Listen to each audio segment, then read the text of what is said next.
It's WFUV New York, public media from Fordham University. Come for the music, stay for the community. Listen at 90.7 FM or at WFUV.org.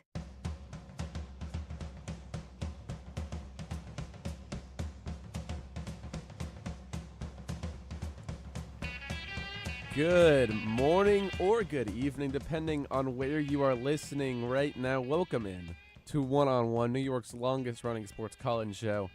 My name is Brendan Shorey. I'm joined today by Vanessa Kosuda, Ryan Deptula, and Ethan Wachs. We got Sam G and Grande on the board today, Emily Leonardi on video. Guys, I am very excited to be here this morning, or if you are listening on the radio tonight. Before we even look at the show, the rundown for today, I'll start with you, Vanessa. How you guys doing today? I'm happy to be here, man. I kind of joined in last minute, and I'm so glad that I did, just because we've got a really, really, really fun one. And who wants to spend who would rather spend their Saturday doing anything else, you know? I can't imagine not talking sports on a Saturday. Right? Just like, it feels weird. Yeah, that's all I do. Yeah, I'm feeling good today. It's an early one for me. Yeah, it is. But, It is. Totally worth it, though. Totally worth it. I'm ready to go, and let's. That's what we have a like to great hear. show. Right? Yeah, I woke up to the sound of my phone falling off my bed this morning at like 8, and I woke up with heartburn. Oh, But we made the Beautiful morning. beautiful morning, and we came to the stew, and we're still here to get it done. But I'm actively dealing with heartburn.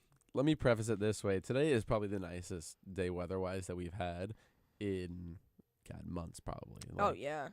High was supposed to be 50 today, which I was shocked. Mid to upper 40s in February, too, mind you. Like, very, very nice day. I know a lot of my roommates, they want to go out and actually enjoy the quote-unquote nice weather. I don't want to call it actually nice because it's not like in the 70s, but Are they golfing? Because They're that's what I would be doing, they're even though I'm a little delusional. in 45-degree weather, I don't know if they're golfing. but But I'd do it in a heartbeat. It is fun. But let's break down the show for you guys. Today's show is actually presented to you by the Brooklyn Nets. Now let's get into it. We got a very full show, a full 3 hours of us talking. So get ready to love our voices. I'll say that much. We'll start off with NBA All-Star festivities. Actually, the second, I want to call it half. I don't know if it's technically mathematically the second half, but what a lot of people look at as the second half of the NBA season just returned last night. But we'll look at the NBA All-Star festivities, a major event every single year. This year, there seemed to be a little bit more defense in the All-Star games. So we'll get into that first. Next, we'll pivot to the New York area, but we'll stick to basketball. Knicks and Nets, the outlook on the quote-unquote second half of their seasons. We bring it down after that to the college level. We'll talk about a little bit of college basketball as we start to sniff March. Finally, for those of you who are not basketball fans, we'll have Olympic hockey right after that, followed by other Olympic events, other Olympic sports that we'll get into. Finally, we bring it back to the National Football League with some off-season action, the draft, free agency, all coming up. The franchise tag window is opening up very soon, so we'll get into that. And finally, we will wrap today's show with MLB spring training and a very special conversation at the end, a debate, if you will, between us four, the topic of which I will not actually reveal yet. I do want to ask you guys, while we still have this intro segment, our producer, Sam G and Grande, actually proposed a very interesting question when we were doing mic checks before the show, and it was, I guess I'll throw it to you first, Vanessa. It was, which jersey is kind of the most fashionable? Which sport has the best jerseys? See, it's tough. We were talking about this a little bit before the show, but I would definitely say either basketball or hockey.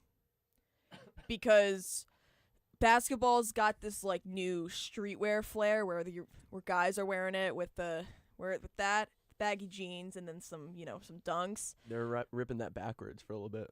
Yeah. I don't know if that's still in. Steez. Is the Steez still in? Steez is what they called it. Yeah.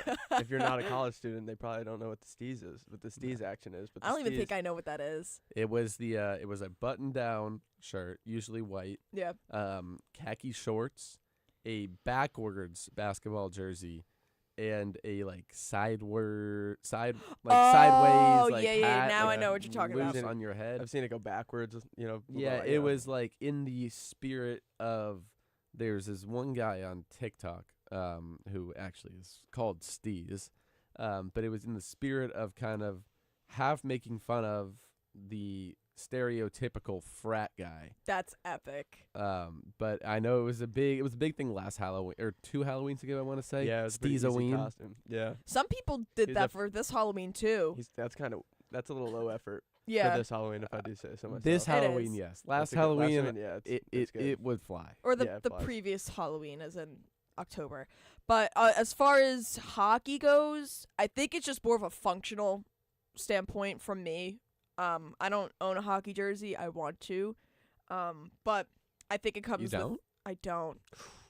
Fire. I Fire own clothing I line. own hockey. You gotta I get own, one. I know, but I don't watch hockey enough to own one. I only have a baseball jersey. Oh, baseball is like also a good one. You can wear it open. You can wear it closed. I like to Yeah. wear it open with like a little shirt under it Mhm. and shorts. That's like a go-to summer. That's a good girl pull. I feel Yeah. like for the open, like with the Yeah. shirt. I don't know if the dudes. I rip always the button open mine one up. out. Yeah, I'm buttoned up. Yeah. I'm prim and proper. I like to switch it up just because I go to Yankee games a lot. I'm planning to go like a ton this summer. Yeah. And in the spring too. When it's like in the springtime, I'll wear it like buttoned up and I'll like tie the bottom just to make it like a little bit more cropped. But in the summertime, I like it out, so get some airflow in there. What do you guys think? I like the NBA jerseys the Yeah. best. Okay. I think there's a lot more versatility, if you will, I do like with- that Yeah. actually. Yeah. with like It's a great take. different jerseys, and I feel like with hockey, there's a lot of just like home and roads jerseys, and I feel like with the City Connects in basketball and Yeah. and like those alternate uniforms, I feel like look fresh. Right? Yeah, the alternates kind of bring it alive. Well, there's a part of baseball uniforms that we didn't bring up, which why I think arguably, maybe I'm cheesing it a little bit, but arguably makes them the best is that a part of the uniform is the hat. And it's like the best thing ever. Yeah. It's like the Mhm. best item that anyone can wear. And also in terms of how you look on the field, I think they probably have the best jerseys because like the clean, like a nice white pants with the jerseys and the hat. I feel like you might look the best, but outside for like fashionable reasons, I'm a fan of hockey jerseys. I'm a basketball guy. I feel like Ethan said, the versatility of them. You could wear them to, say, a party. Like, I know people did that a lot. Like, back in high school, you would wear a basketball jersey to a party. You could dress it up on the past 2 Halloweens, actually. You had Steez-a-ween, and then you had this last Halloween, you had Teague Time, Yeah, Teague Time was which definitely involved. was like a basketball jersey over your shorts, but they were like all the way rolled up, so it didn't look like you had shorts on. Yeah, it looks like you had no pants. That's basically. It was- really it was called stupid. jer- I'm sorry. it was- That's the stupidest It was thing I've called ever heard. Jersey No Draws. Yeah, jersey no Um, draws. Take a look up Teague Time. on your- But that was a trend this year, and then I think it like you could wear them on the slopes. You could wear them, like you said, Vanessa, like the baggy jeans, the basketball jersey over the top, the hat. I feel like there's a lot of like versatility to these That's basketball jerseys. crazy. Yeah, Teague Time right there, and it started with Jeff Teague jerseys, but then people like kind of expanded it to any basketball I'm jersey. looking at this picture right now. Someone modded it in 2K. Really? Yeah, Look at this. Teague Time was definitely Oh my a god. phenomenon. That's hilarious. Yeah, Teague Time was a big thing. So I think like the basketball jersey, I feel like there's always going to be some trend going on with basketball jerseys where you can wear them out, whereas Agreed. opposed to other jerseys, like take NFL jerseys, take hockey jerseys, like they're fashionable. You can always wear them to games. I just wearing them out and like kind of making them a fashion piece is a little more difficult than if you were to do it to a basketball jersey. I feel Yeah. like NBA culture is so unique in that way, though, where they're just constantly trolling. Like every players are going to become like troll names to pull on your jersey. Like the NBA culture is so unique that the jerseys are always alive in some sort of way The outside of the game. The NBA culture is one of not even many. It's one of like one. You Yeah, want it's to one of one. But that is actually going to be it for our little intro here. We'll be right back on the other side of this break. We're going to be talking NBA All-Star Week, second half season type of stuff. Stay tuned for that. The Brooklyn Nets join you in supporting WFUV. The NBA season continues in 2026 with the Brooklyn Nets playing at Barclays Center.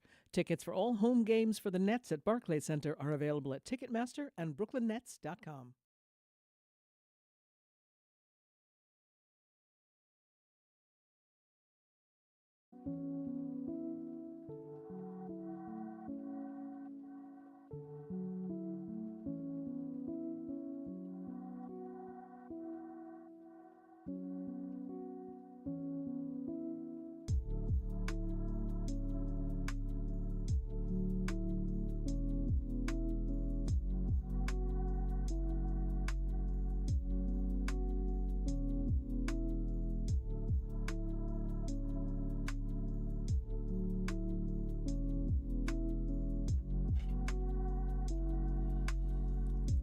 Welcome back into One-on-One, New York's longest running sports call-in show. If you are listening right now and you want to call in, the number is 718-817-2750. I repeat, 718-817-2750. It's time to get into this NBA All-Star Week, which I kind of teased in the intro. There was defense played this year, which is very new. I don't want to say new. Very new to the recent All-Star game. It was very reminiscent of, say, the All-Star game back in the 90s and the 2000s where they would actually play defense. So I'll get you guys' thoughts. First, we'll start with the actual tournament itself, just the thoughts on kind of there being actual defense. And Wembanyama was a big part of kind of leading that charge and these players actually playing defense. But, I mean, it makes the game so much better, doesn't it? Oh, listen. I've always struggled watching the All-Star game because, like, there's just no. This might be a hot take. I just feel like there's a lack of effort. Yeah. And it's upsetting. Like I want people to, I want the best of the best to go out and play each other as hard as they can. And that's what I like. I like the grit and the ferociousness. So shout out Wembanyama for, setting the tone, and at first I really wasn't sure about the setup with it being like stars versus stripes versus world. I thought that was like a little stupid, but then seeing how it actually played out, I liked it more. But yeah, again, the same thing with just the all-star stuff with all sports. I think it's kind of hard to just like wing it in baseball. I feel like you kind of have, like, maybe the pitchers are throwing a little bit slower so that they don't, injure Throw out their themselves. arm. Right, Yeah. right. But then again, like, it just all comes to effort. Like, you want to, put your best foot forward because you were voted in for a reason, so act like it. If you know what I mean. No, I completely get that, Ethan. Yeah, I would say, no doubt about it, the defense was much better this time around. I feel like lately, as you said in previous All-Star games, people haven't really gotten their money's worth, per se. Like, you want to see these guys competing at the highest of levels, which they are, but I feel like they're almost taking a vacation. It does feel like they're doing a little half trip, halfway through the season trip to Cancun. Yeah. And I feel like Wembanyama really, as you mentioned, Vanessa, he really showed like what the All-Star game should be about. I'm not saying to overexert yourself, but like show a little effort to make sure the fans are at least enjoying a competitive game. Like, I love the fact that there was emotion. Yes. I mean, even like in an all-star game. Right.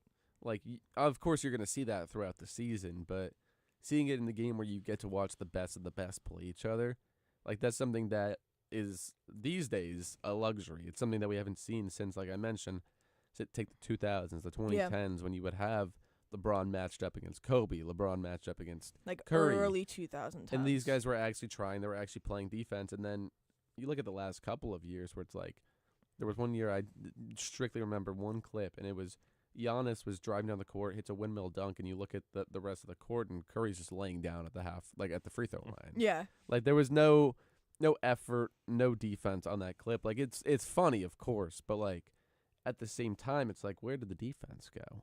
Right. But I feel like that's something that made this All-Star game so much better. And I know a lot of fans have watched those older games and been like, okay, like the NBA All-Star game is a joke now. Right. But I feel like this is like a step in the right direction where it's like it's turning the All-Star game less into a joke, more about being able to see the best by the best. Right. No, I totally agree.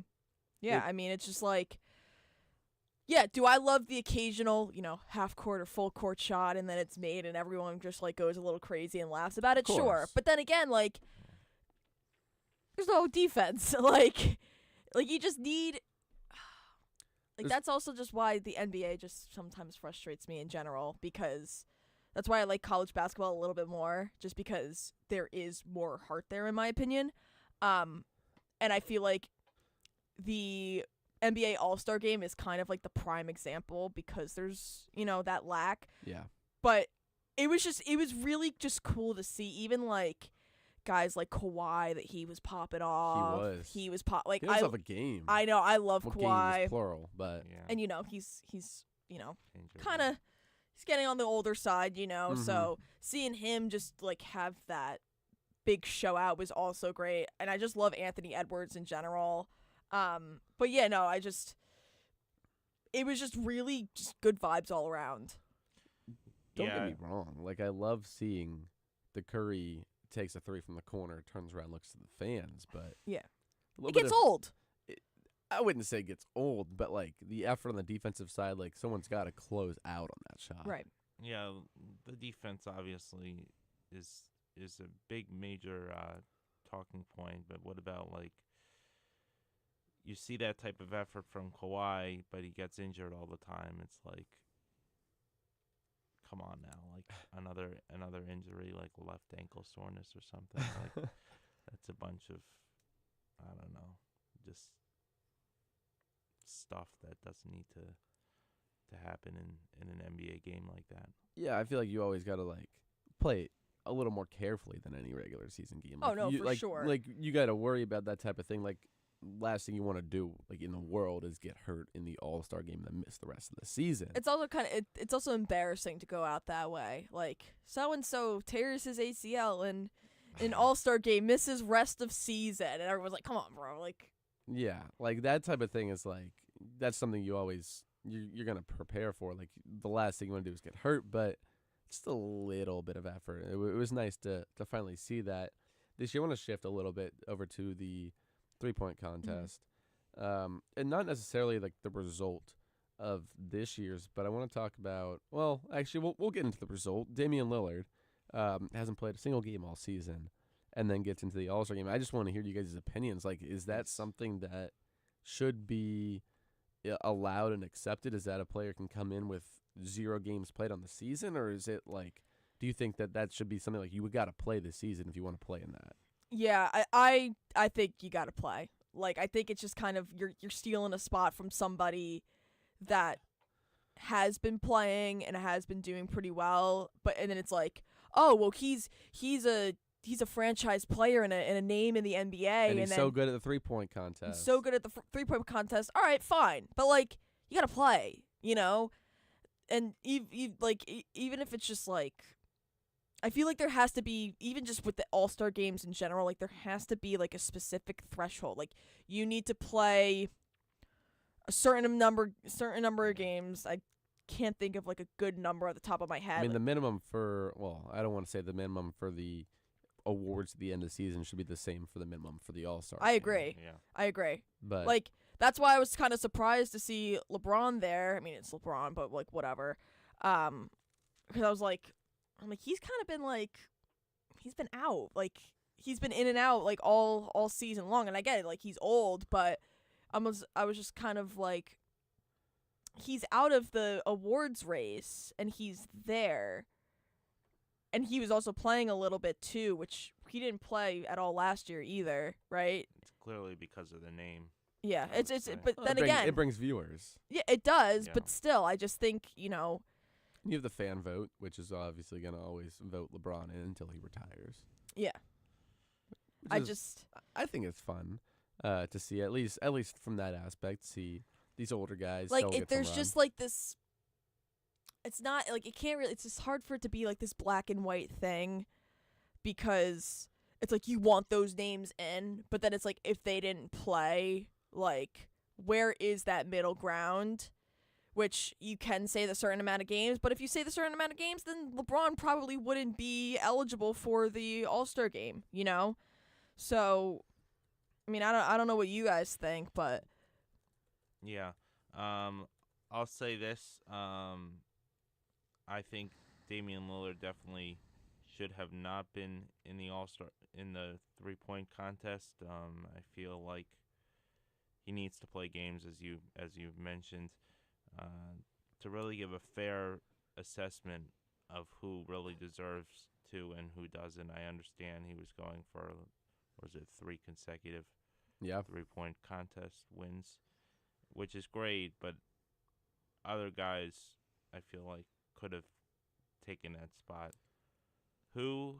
I'm not exactly sure, but I feel like definitely you could find a suitable replacement that played more games than he did.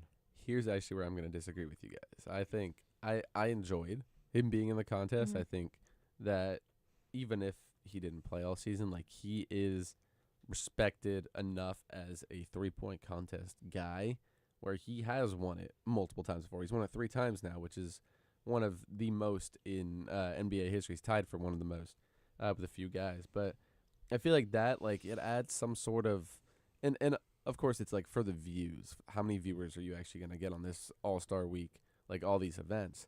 And Dame being in it, I think it elevated those numbers. Yeah. And then he's also like, he's one of the greatest 3-point contest shooters oh yeah, that we've seen. So I think that element itself, like, added a little bit of a fun, no, I don't want to say a fun aspect because it's all about kind of fun for the viewers, have fun watching this, but like it added some sort of element where it's like, you know, like even though he hasn't played, like, you know, this guy is good and he will put up a contest against these other guys. yeah. That's a valid take. You know, it does end up becoming a question of views versus integrity.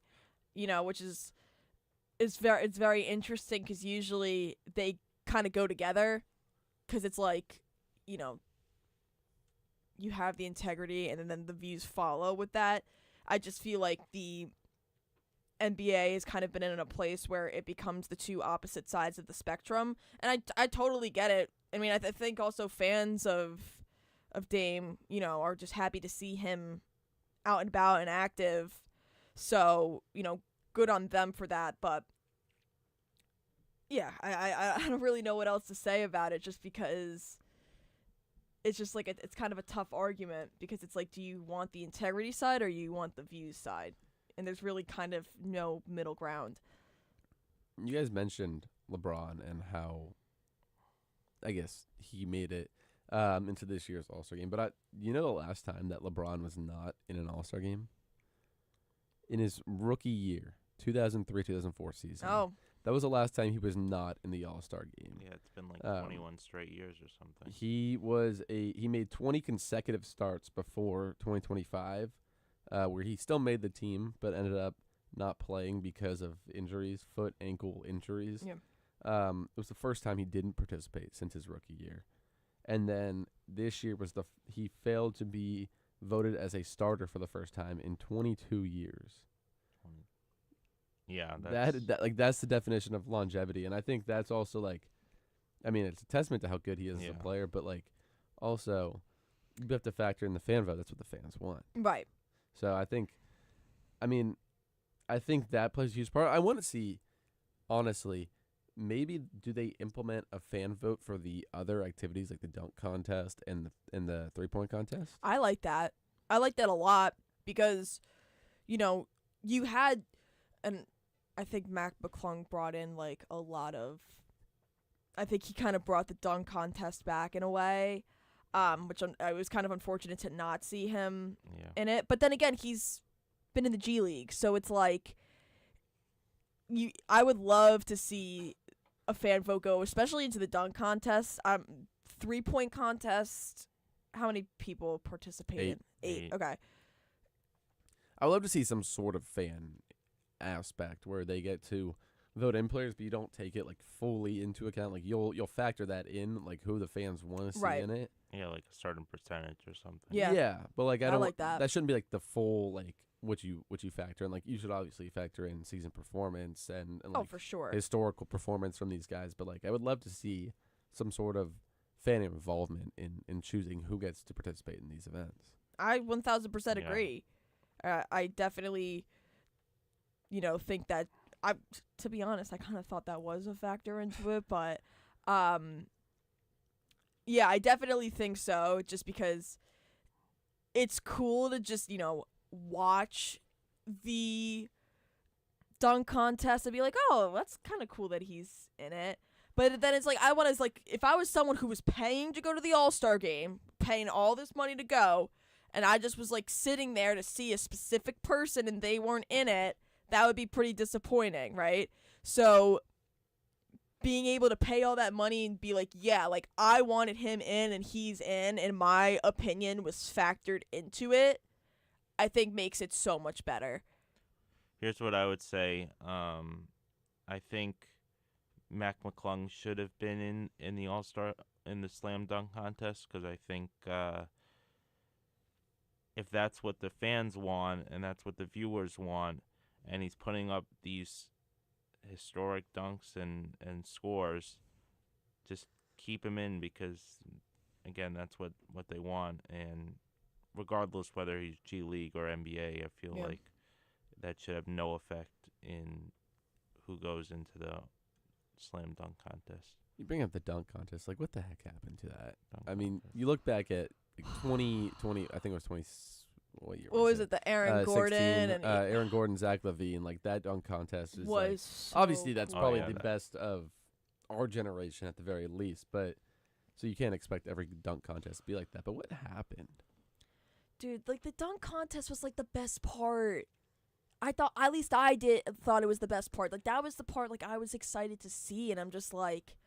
And now the viral clips from the dunk contest is like Jackson Hayes dunking from just inside the free throw line, but like there's nothing extra to the dunk. It's just like straight up like one hand jam from just inside the free throw line. Right, like it's just like, God, I'm reminiscing about 2016 right now, because it was like Aaron Gordon literally is in the air sitting, putting the ball under his legs over a mascot and makes it in. He did a Dude jump. jumped over a car that year. Jumped over a car. Oh yeah. Remember that? Was he the one that? Yeah, I think he jumped over the Magic mascot, who was on a Segway.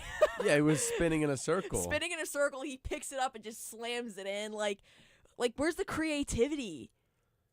Like these guys back then were like, they were throwing down dunks you never even thought were possible, and then now like they were defying gravity, pun intended.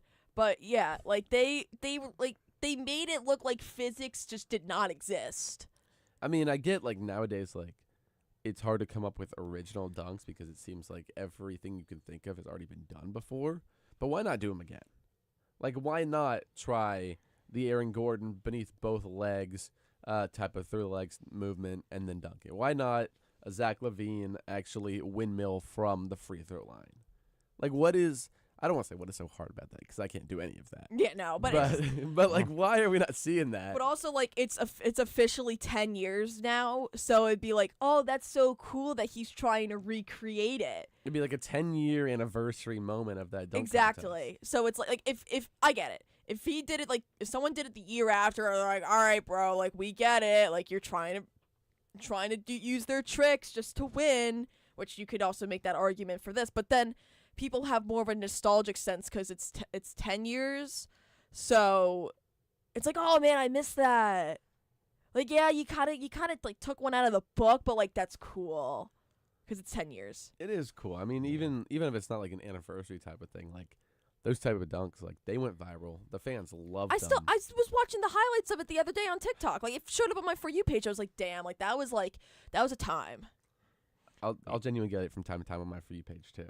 Yeah, 100%. I feel like those dunks are definitely going viral, and I feel like this dunk contest definitely took a step down from previous dunk contests. Like, if I'm going to be I've completely mentioned. honest with you, I don't think I've seen a highlight from any of the dunk contests except for 2016 and then, like, that one, like, crazy dunk that Vince Carter did, like, Yeah. way back when. Like, I don't see anything from 2017 on. No, you don't, because everything was like Meh. I don't want to say mid, but like Mid. it Just say kind of it. was. Yeah. It Yeah. kind of was mid.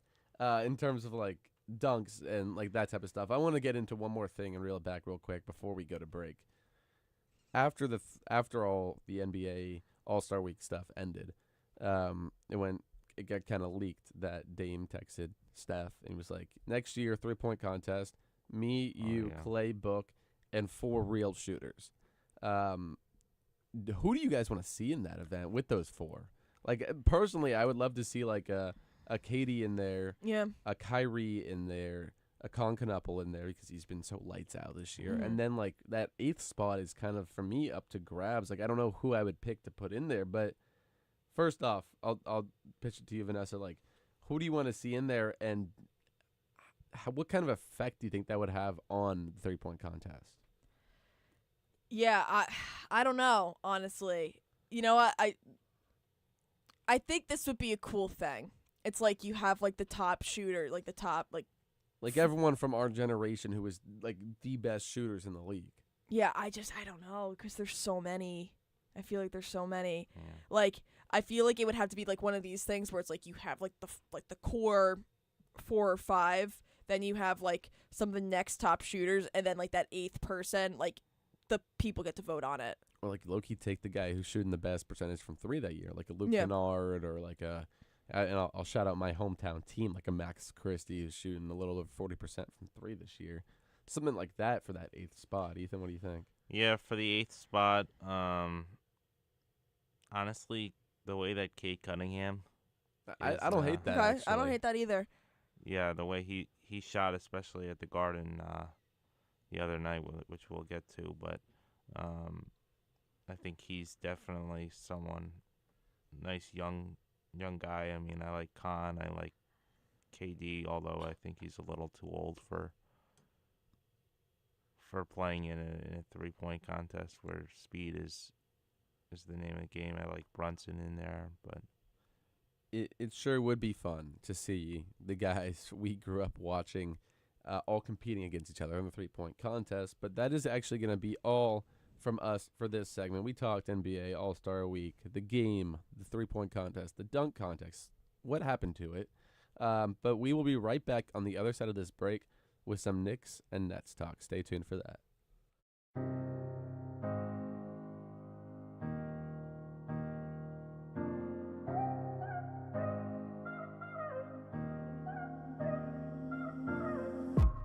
Hey, what's up? It's Owen Kelty, one of WFUV Sports' New York Knicks beat reporters. Jalen Brunson and the New York Knicks look to dominate the East and bring a championship back to New York. Keep up all season long on my X account at Owen Kelty for all the highs and lows of New York Knicks basketball. WFUV Sports is your home for all things Knicks.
Welcome back into One on One, New York's longest running sports call-in show. Brendan Shorey here with Vanessa Kosuda and Ethan Wachs. If you want to call in, if you have any thoughts about the Knicks or the Nets, 718-817-2750. I repeat, 718-817-2750. It's time to break down these guys' seasons. We just talked about the NBA All-Star Week, which literally just happened, but there has been, I want to say it was exactly 1 day of basketball since in the quote-unquote second half of the NBA season. We'll get into the Knicks first. They dropped a game at home against the Pistons, 126-111 on Thursday. So I guess maybe a couple of days of basketball since the break. Yeah. But dropped that one to the Pistons. They're now sitting at fourth in the East, a half a game behind the Cavs. 35-21 is the Knicks record. 7 games back from the 1 seed Pistons in the East. I guess we'll just talk about the game first. Vanessa, overall thoughts from the loss against the Pistons? Tough loss, but I don't think I'm too worried about it. You know, sometimes when there is a little bit of a break, you can have a little tough footing. But yeah, no, I mean, I'm not concerned about it at all. You know, it's just a loss, and just you got to keep moving forward with it, find that momentum again. Yeah. I would say I have some mixed feelings about it. I feel like I'm very concerned because it seems like in all 3 games that they played against these Pistons, they were pretty much uncompetitive. At least definitely the 2 ones in Detroit. Mm-hmm. Average margin of victory in those 3 games was 28, so it was uncompetitive. But then again, all that matters is the playoffs, and we owned them in the playoffs last year. So, yes, it'll be a competitive series, I feel like, but they need to get their act together fast against this team because it seems like this is the only team that really could give them problems, although Cleveland is definitely coming into their own with 5 straight wins since James Harden got traded. Yeah, Cleveland overtook them in the standings after this loss. They are ahead of the Knicks by half a game, so any game played will alter the standings between the two of them. But, I mean, I honestly don't know what to think about this loss. I mean, you've got Brunson out there dropping 33 and 8, so, like, you're having your guys play well. It's just, to me, it's like, obviously, Ethan, I'll throw it back to you here. You drop a few games against the Pistons in the regular season. You say the Knicks own the Pistons in the playoffs. You just got to get in. But with how this Pistons team is playing, they look like a whole lot different from the Pistons team of last year. Does that cause you to worry at all when it comes to playoff time? I'm definitely worried. The games in the regular season obviously draw abundance of concern to me. I feel like, and there's really no excuse. I mean, their last game in Detroit, they were out. OG was out and Cat was out.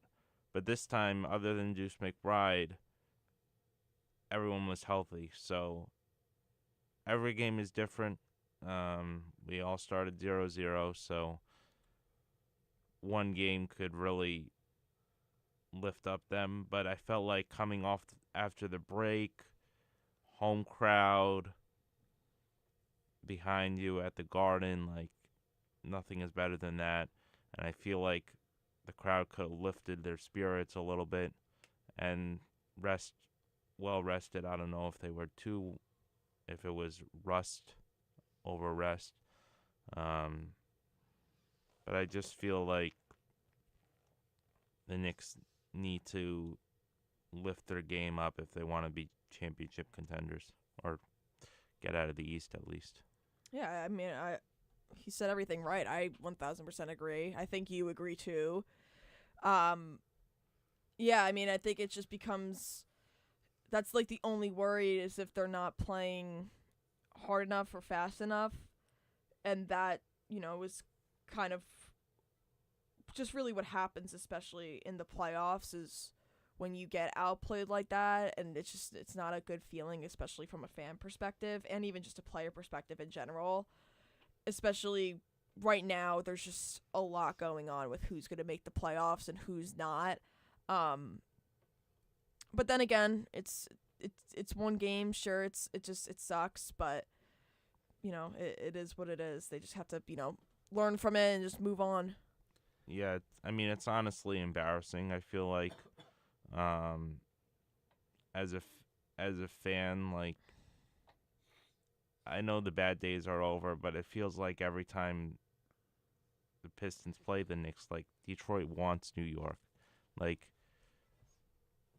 they're seeking revenge from their playoff loss, and it feels like they're seeking out the Knicks. They want them really badly, and I feel like the Knicks aren't taking them as seriously as they should, based on the performances. I mean, they're getting blown out every game, and it's not fun to watch. I mean, I was thinking about going over there with my friends,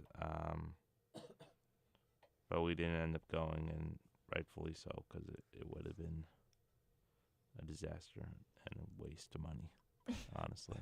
There was a point in January where they lost 4 straight games to, I don't want to call these teams like mid, but like it was the Kings, the Warriors, the Suns, and the Mavs. Yeah. And then maybe people thought they righted the ship. They won 8 straight. Then you look at that schedule. They beat the Nets. Mind you, they beat them by 54 points. But they beat the Nets, the Sixers, the Kings, the Raptors, the Blazers, the Lakers, the Wizards, and the Nuggets in double overtime. So you're like, okay, a couple of quality wins in there. And then they went and they kind of alternated wins and losses. They lost to Detroit, beat the Celtics, lost to the Pistons. And in their final game before the break, they beat the Sixers on the road in Philly. And they come out and lose this one in Detroit. It kind of sums up the Knicks season as a whole to me, because you look at this team and they've struggled against good teams this year. They're 11-21 against teams that have a 500 or better record. You can count on them to go and beat bad teams consistently. It's just very volatile, which is just not. It's not what you want to see as from a fan perspective. It's not what you want to see. You need them to show. I don't even want to say consistency, but like you need them to be able to come out and show the ability to beat good teams, whether at home or on the road. And it's something that you ought to be kind of worried about come playoff time. Right. Yes, I mean, it's important to win the quote-unquote easier games in your schedule, the non-playoff teams. But it comes down to how you play against the playoff teams, because that's a good measuring stick for how your roster is doing against that team, and some weaknesses, and you could sort of gauge how well your team is sort of gelling together, and if there's any missing pieces that need to be fixed. Obviously, the trade deadline has come and gone. They got Jose Alvarado and Jeremy Sohan, a couple of key pieces which I liked. But now it's sprint to the finish, so we'll see how it shakes out. Sprint to the finish, but it's not a smooth road from here. I mean, you look at their upcoming schedule. At home against the Rockets, at the Bulls, at the Cavs, at the Bucks, at home against the Spurs, at the Raptors, home against the Thunder, at the Nuggets, at the Lakers, at the Clippers. Like, you look at their upcoming, I don't know how many games are just listed, 10 maybe. Their next 10 games, like, that is not tough schedule. And what are they, home for like one of them? Home for the Rockets, the Spurs, and the Thunder. Okay, so 3. 3 quality 3 out of right there. 3, like, those are games that I don't want to say like at this point you have to win, but you kind of have. You kind of do.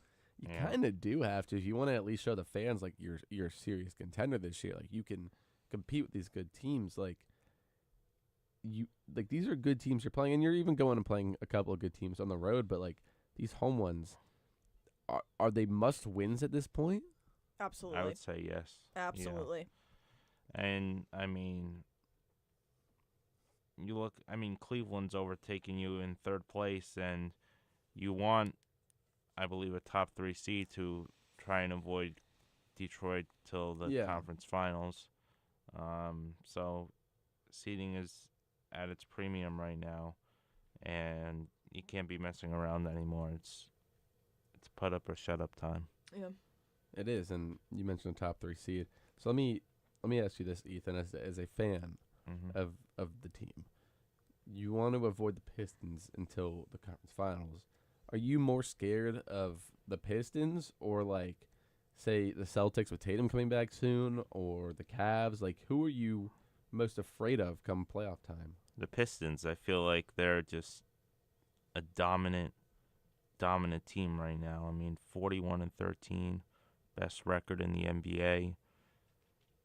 And the way that it went down in the regular season, they have a chip on their shoulders come playoff time, and I'm really worried about the Pistons because they just look like we're at a level down here, and they feel like they're playing like way higher than what the Knicks are right now, and the Pistons are they're going to be a tough out. They are. I mean, you look at just the development of Cade Cunningham ever since he got drafted, and how this team is shaped up. And I feel like the Celtics are. I mean, they're a great team, but it feels like I would be scared of them too. I mean, you look at them, and you got. I mean, yeah, the Knicks beat them in the playoffs, but you look at it was close though. It was. Yeah. Honestly, I'm not even like if Tatum didn't get injured, it would have been a very close series. Yeah. Like we're talking about butterfly effect here a little bit, but yeah, I mean, like there was just some very, very, very close, like heart-dropping moments in the playoffs with the Knicks. They had a great run last year, and I was super proud of them. But it always just comes back to the playing hard, playing fast type, and they just get outplayed by teams that are more competitive or just as competitive, and it's just like it's hard to play catch-up mode in the playoffs when you are at the absolute height, and it's just against teams they've struggled against all year. Right. I mean, you look at like how do you expect to make it far in the playoffs if you are already struggling against these teams in the regular season? Exactly. I mean, because it's a 7-game series, and like anything happens in the playoffs are the playoffs. It's a whole like new slate, new season. Still. Yeah, I would say like new season, and I feel like the players take it much more seriously in the playoffs as they should. And there's lock in though, and but still you're especially at the end of the season. I feel like you have to treat it like a playoff game, because whichever team you're playing, like whatever state they are in right now, you are most likely facing that same exact team in the playoffs. Granted, there are no injuries or whatever, but you kind of want to take this time to be like, all right, this is the preview. Like, what exactly can we do against this team? And it's just like if you're getting blown out, then you're like, well, nothing. Like, what are we gonna do, guys? Like, what's gonna happen? Like you want to be able to win those preview games. Can I go back in time real quick? Yes, you can. Go ahead. Time travel for us. Do you think that firing Tom Thibodeau was the right decision? Yes. Yeah. Yeah. Yeah. He had that team for how many years, and he just couldn't get over the hump. I don't think he was the right guy to get over the hump. The same way with like the Bills, and like if you want to go other sports, but if you want to go like football, John Harbaugh won a Super Bowl with the Ravens, but couldn't get him back. Couldn't get him back there. Same with Sean McDermott. He got him to the playoffs, but can't get him to a Super Bowl. Yeah, that's exactly what Tibbs did. Like he would get him to the playoffs. Get him to the playoffs, get him pretty far, but then get him to the conference finals, but you couldn't get over that hump. Burn the players out. Yeah, and I think that was all. It was a season-long thing, like running. What do you do? An 8-man rotation, pretty much all season. Yeah. Like you You And can't do that and expect to actually go Yeah, all the I way. mean, if you saw the Knicks against the Pacers last year, like Oh, you yeah. were like, damn, like they're getting injured, they're burnt out, like this is like, and then of course when they Brunson. lose, when they lose, you're just like, well, they were really burnt out, like They were gassed. Brunson got injured as well. yeah, So it's when you're gassed and injured, it's just not. It's not a recipe for success. No, to say not the at least. all. To Not say in the the slightest least. bit. and is Mike Brown the answer? Ooh, that will. I think it's too early. Yeah, only to time will say. tell. I think it's too early to Yeah. say. I mean, the Knicks are built for in their minds at least, they're built for a championship within the next 3-4 years. Like they could, in their minds, they could easily, not easily, in their minds, they can go win it very soon. So I guess with that in mind, we'll have to see how successful Mike Brown is. I want to shift over to the Nets for at least a few minutes Mhm. because this show is sponsored by the Nets, actually. But the Nets are sitting in 14th in the East, God. 15-40 overall. Playoff hopes practically dead. Gone. I don't think they really had any to begin with coming into the season. This year was more about building up these players, helping these players progress in their games. A lot of rookies, a lot of young guys on this team. But I will say from what I have seen, and I have seen more than I expected because of road trips with Chris Carino when he will have the games on because his dad is calling the game. Yeah, shout out So Chris I will- Carino. Yeah. So I will get to at least listen to the broadcast of his dad calling the Nets, and of course, with that comes you're gonna pay attention a little bit to the game when the game is Yeah. on. It's also another New York team you just kind of want to check in on. I've actually surprisingly they are they undefeated when I've watched them. I might be their good luck charm, but anyways, they're 15-40, but it's all about developing these young players. Yegor Jamin's a big one who has taken big steps. I guess just general what is their window? I mean, obviously it's not now. Is it 3 years from now when all these players are like developed in their prime? Because Yegor Jamin's like he's Getting there. He's becoming a very There's solid potential. guard. A in the lot of league. potential. I honestly don't know. I kind of feel bad that's like sponsored by the Nets, but it's like there's not a lot to say that's like great. Just the fact that there is potential. You know, looking from a present perspective, it's not great just because they're not winning. But I think developing these players, getting a couple of really good draft picks, maybe get a good trade in here and there, and I think they could be a solid team. You know, it's good to see that there's a bright future, and I'm hoping that still stays the case. I think 3 years might be a little generous. I think I'm gonna say 5. Okay. Just from a hard truth perspective, and to be a little I don't know what the word is, but I don't think 3 years is enough because you can have one really good player who has the potential and is slowly stepping into the prime, but it's a big team sport and it's not good if you only have like that one guy that's just contributing, because that's not how you win games. I would say about 4 years because, I mean, I see glances of potential, but then again, they're just, as you said, they're not winning, and I feel like it begs the question about whether Jordy Fernandez needs to go because I think he's all right. he's safe. I mean, I think he's safe. Yeah, I mean, you look at the team. The players Yeah, that he was given. I understand that, but I feel like, I mean, it's a rebuild. You can't Yeah. expect him to go out and win a bunch of games.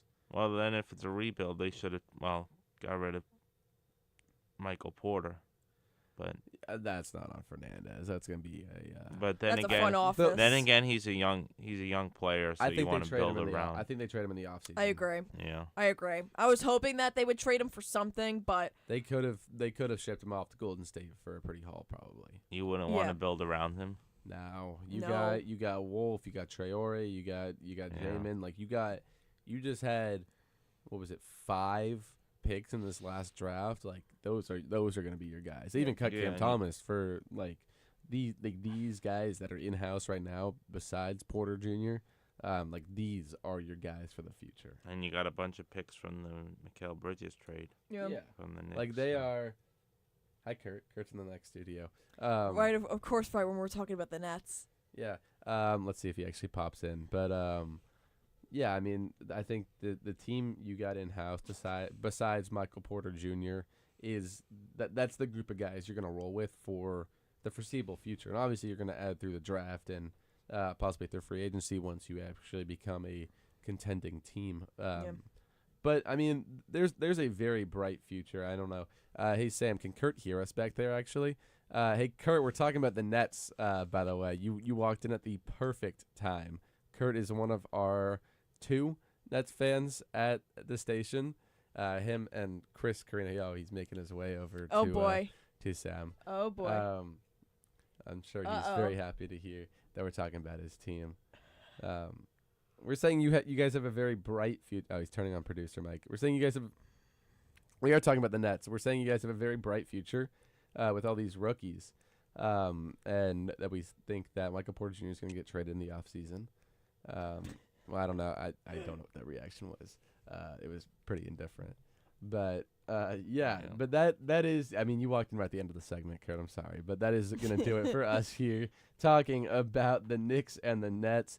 On the other side of this break, we're going to break it down. We're going to go college basketball. We're going to go down, I don't want to say a tier, but like a level of professional development. That's We'll go to the oh my professional God, development level. Come on, that was a great use of words right there. But Lovely. we will be right back talking college basketball on the other side of this break. It's WFUV New York, fostering community with public media from Fordham University, on air, online, and always commercial-free.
Welcome back into One-on-One, New York's longest-running sports call-in show. Brendan Shorey here alongside Vanessa Kosuda and Ryan Deptula joining us for some college basketball talk.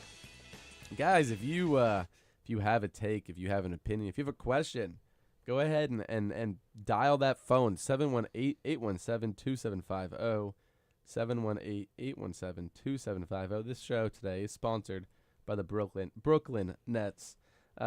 But time to break down some college basketball as my well-versed dictionary inside myself transitioned last segment. Those were some big words for me. I'm not gonna lie. But we had a loaded slate the past couple of days, and we'll start with the most recent. We'll start with yesterday's games. You had St. Louis, number 18 in the country, St. Louis, A10 team. Shout out the A10. The Fordham Rams are in the A10, if you guys don't know. Beat VCU in a game that was very kind of back and forth. It was a comeback for the Billikens. And so, Ryan, I'll pitch it to you. I know you're one of our college basketball guys here at the station. Just, I mean, how good is this St. Louis team? Very good. I think it's almost underrated how good they are because you can only win so many games. So they're ranked 18th after winning like 18 games in a row or something. You can only win so many games. So it's like they don't know where to put them. So they're almost just kind of strength of scheduling them. And apparently they feel like the A10 justifies an 18th ranking. But fair enough. I mean, realistically, A10, like, come on. Realistically, though, like they just don't lose. Like they have justification to be anywhere. And I think they're probably better than what they're ranked just because they can't really do anything about their strength of schedule other than just beat everyone that they play. And they beat VC. I mean, they beat them by 13, so, like, beat them kind of handedly. Yeah. But, I mean, it wasn't always the Billikens in that game. Like, VCU jumped out to an early lead in that one, and they were kind of, I don't want to say dominating St. Louis, but they had the upper hand for a majority of that game. And then I remember vividly on the broadcast hearing that every single game that St. Louis has played where they went on a 10-0 run, they've ended up winning. And they were waiting. That was at that point, the Billikens were on an 8-0 run. So they were like, just 2 more points, and it's almost a guaranteed thing that St. Louis is going to win this game. And they did. Obviously, they came out on top of VCU by 13. But, I mean, it's been a while since we've seen an A10 team ranked like this. Yeah, I mean, I know they're technically our A10 rival, but shout out them for repping the A10 in the top 25. I mean, that's pretty cool. Not even to mention, like, that, like, the stadium was packed. Yeah. I mean, it just seeing that, especially when there's just a lot going on in the college basketball world, and they're just like in there. I think it's just really, really cool. I mean, I don't know what you guys think about it. And hopefully seeing them, you never know, get to March Madness.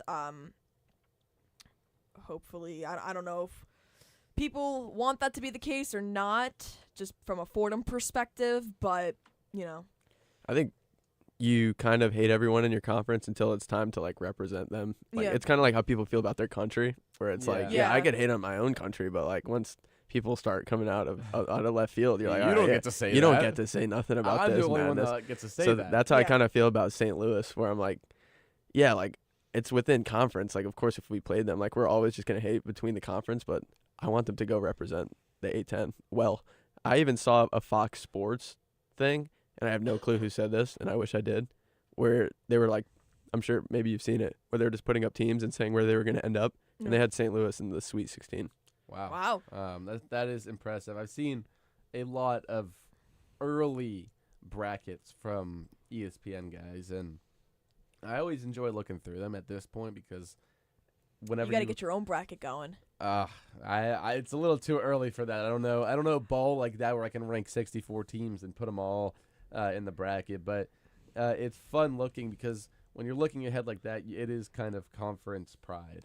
You see it in college football whenever you get a lot in the SEC actually. Yeah. Whenever you have like I'm a SEC hater. SEC like you have like Kentucky fans and like Florida fans who hate Georgia. They hate Bama. Like all these teams, they hate Texas. But then like once it's playoff time, they're in the playoffs. They're like, go SEC. Like right. I'm an SEC fan. We root for our conference. Speaking of SEC, not that it's super important, but Florida and Ole Miss are playing right now. They just started. Well, there you go. Number 12 in the country, Florida too. They're playing an unranked Ole Miss. Oh, Ole Miss is winning right now, 4-3. Oh, there you go. Well, I mean, that's 4-3. Well, that's early. Very early optimism. Yeah, I think they might take this one 4-3. I mean, call me a radical optimist here, but but it is fun. I mean, looking at those brackets, it's like conference pride. Like I see two A10 teams in there, and it was like at one point it was St. Louis getting whether it was an at large or a conference winner bid into the tournament. I mean, they were like I think I've seen them most recently as like a 7 seed, an 8 seed in the Yeah. in the It's pretty tournament, good. which is for an A10 team that's not bad. We usually we usually get stuck in that 12 spot. Yeah. Yeah. But even like early in the season, it was like St. Louis and George Mason, and now it's like, oh, it's St. Louis and VCU, who are both Yeah. kind of slated into that. Or like, I think they showed on the broadcast last night, VCU, they have VCU being like last 4 out. So That'd but, be cool. But still, Yeah. it's Yeah, like, it's a little rep. Two bid is valid. To have a team that like St. Louis is probably not. I think they're a lock essentially. If they I think don't so. lose out, I mean, even maybe if they probably not if they I think lose I think lost they out. get an at-large. But at yeah, this I think point. they're an at-large. They're a lock, so it opens the rest of the conference up for people to tap Oh my in, God, win the tournament. Can Fordham make some noise? We're making some noise right now. We We are. are but making. Dude, we were up there with VCU, Yeah. like Yeah. in Davidson, like we were in there. we play. Fordham plays VCU in VCU's next game. So Yeah, that's a Fordham Rams victory royale, in my opinion. If- No, I'm if joking. Fordham- They're 4 in a row now. We're still 3 in a row. Three in a Three. row. This one can make it 4. It's about to if be they beat- 4 in a row in a couple hours, if all is right in this world. Yeah, I went to the God forbid. yeah, God forbid. I went to the Loyola and Fordham game, and that was a fun one. Yeah, I mean Loyola made it interesting. Yeah. Yeah, I no, they I remember did. I was walking back from the gym and I checked the score. I'm like, okay, like Fordham's up 16 with, it was like 17 minutes ago in the second half. I'm like, okay, and then like I'm tracking the game, following the game, watching it. I'm like, oh okay, like there was some worry creeping in. Yeah, it was creeping. I pulled up in the last 7 minutes after my 8:45 class with our director Bob Chaffardini and as my professor, and they were starting to make it close. And I was like, no way. There's no way I just pulled up to watch us sell this lead. And I've seen us sell some leads. The one to Holy Cross, I don't know if you remember that. It was Yeah. Yeah. 20-point lead to Holy Cross. I was, oh my word, bro. Well, they showed that they can close out some games. Let's get into the rest of the recent slate. Let's go back to Wednesday. One game I want to talk about. Arizona beat BYU by 7. Number 4 in the country, Arizona at the time. Beat, at the time, number 23 in the country, BYU. A BYU team with who I personally think should be the number 1 pick in the draft, AJ DeBanza, who I would love to see go to my Dallas Mavs if perchance we were to get a high pick from the lottery again, just like last year. Yeah, I mean, it's been so long. Maybe you guys need some luck to finally go your way. If we get DeBanza, Flag, and Kyrie, like That team's kind of fire. Yeah. But it's also you're shooting from deep right here to try and Shooting get for that the man. stars. You're shooting from deep. We were shooting from deep last year, and we yeah, got that's Flag. true. Yeah, 1.8% chance. Mavs know how to pull it off. Nico Harrison worked some voodoo magic last year, so we'll see how that works out Before this year. his little departure. Yeah, before you get out of here. Oh my God, he's That like, was my cousin. Nico Harrison talk. So- he's actually the most hated.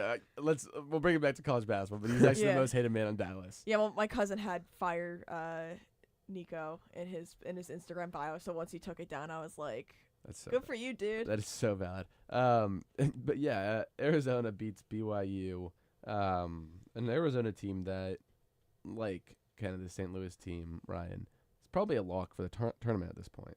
Yeah, for sure. Definitely a lock for the tournament. I was just peeping the scores of Arizona and all that lurking on the stat sheets and such. I agree with you that AJ DeBanza should probably be the number 1 pick.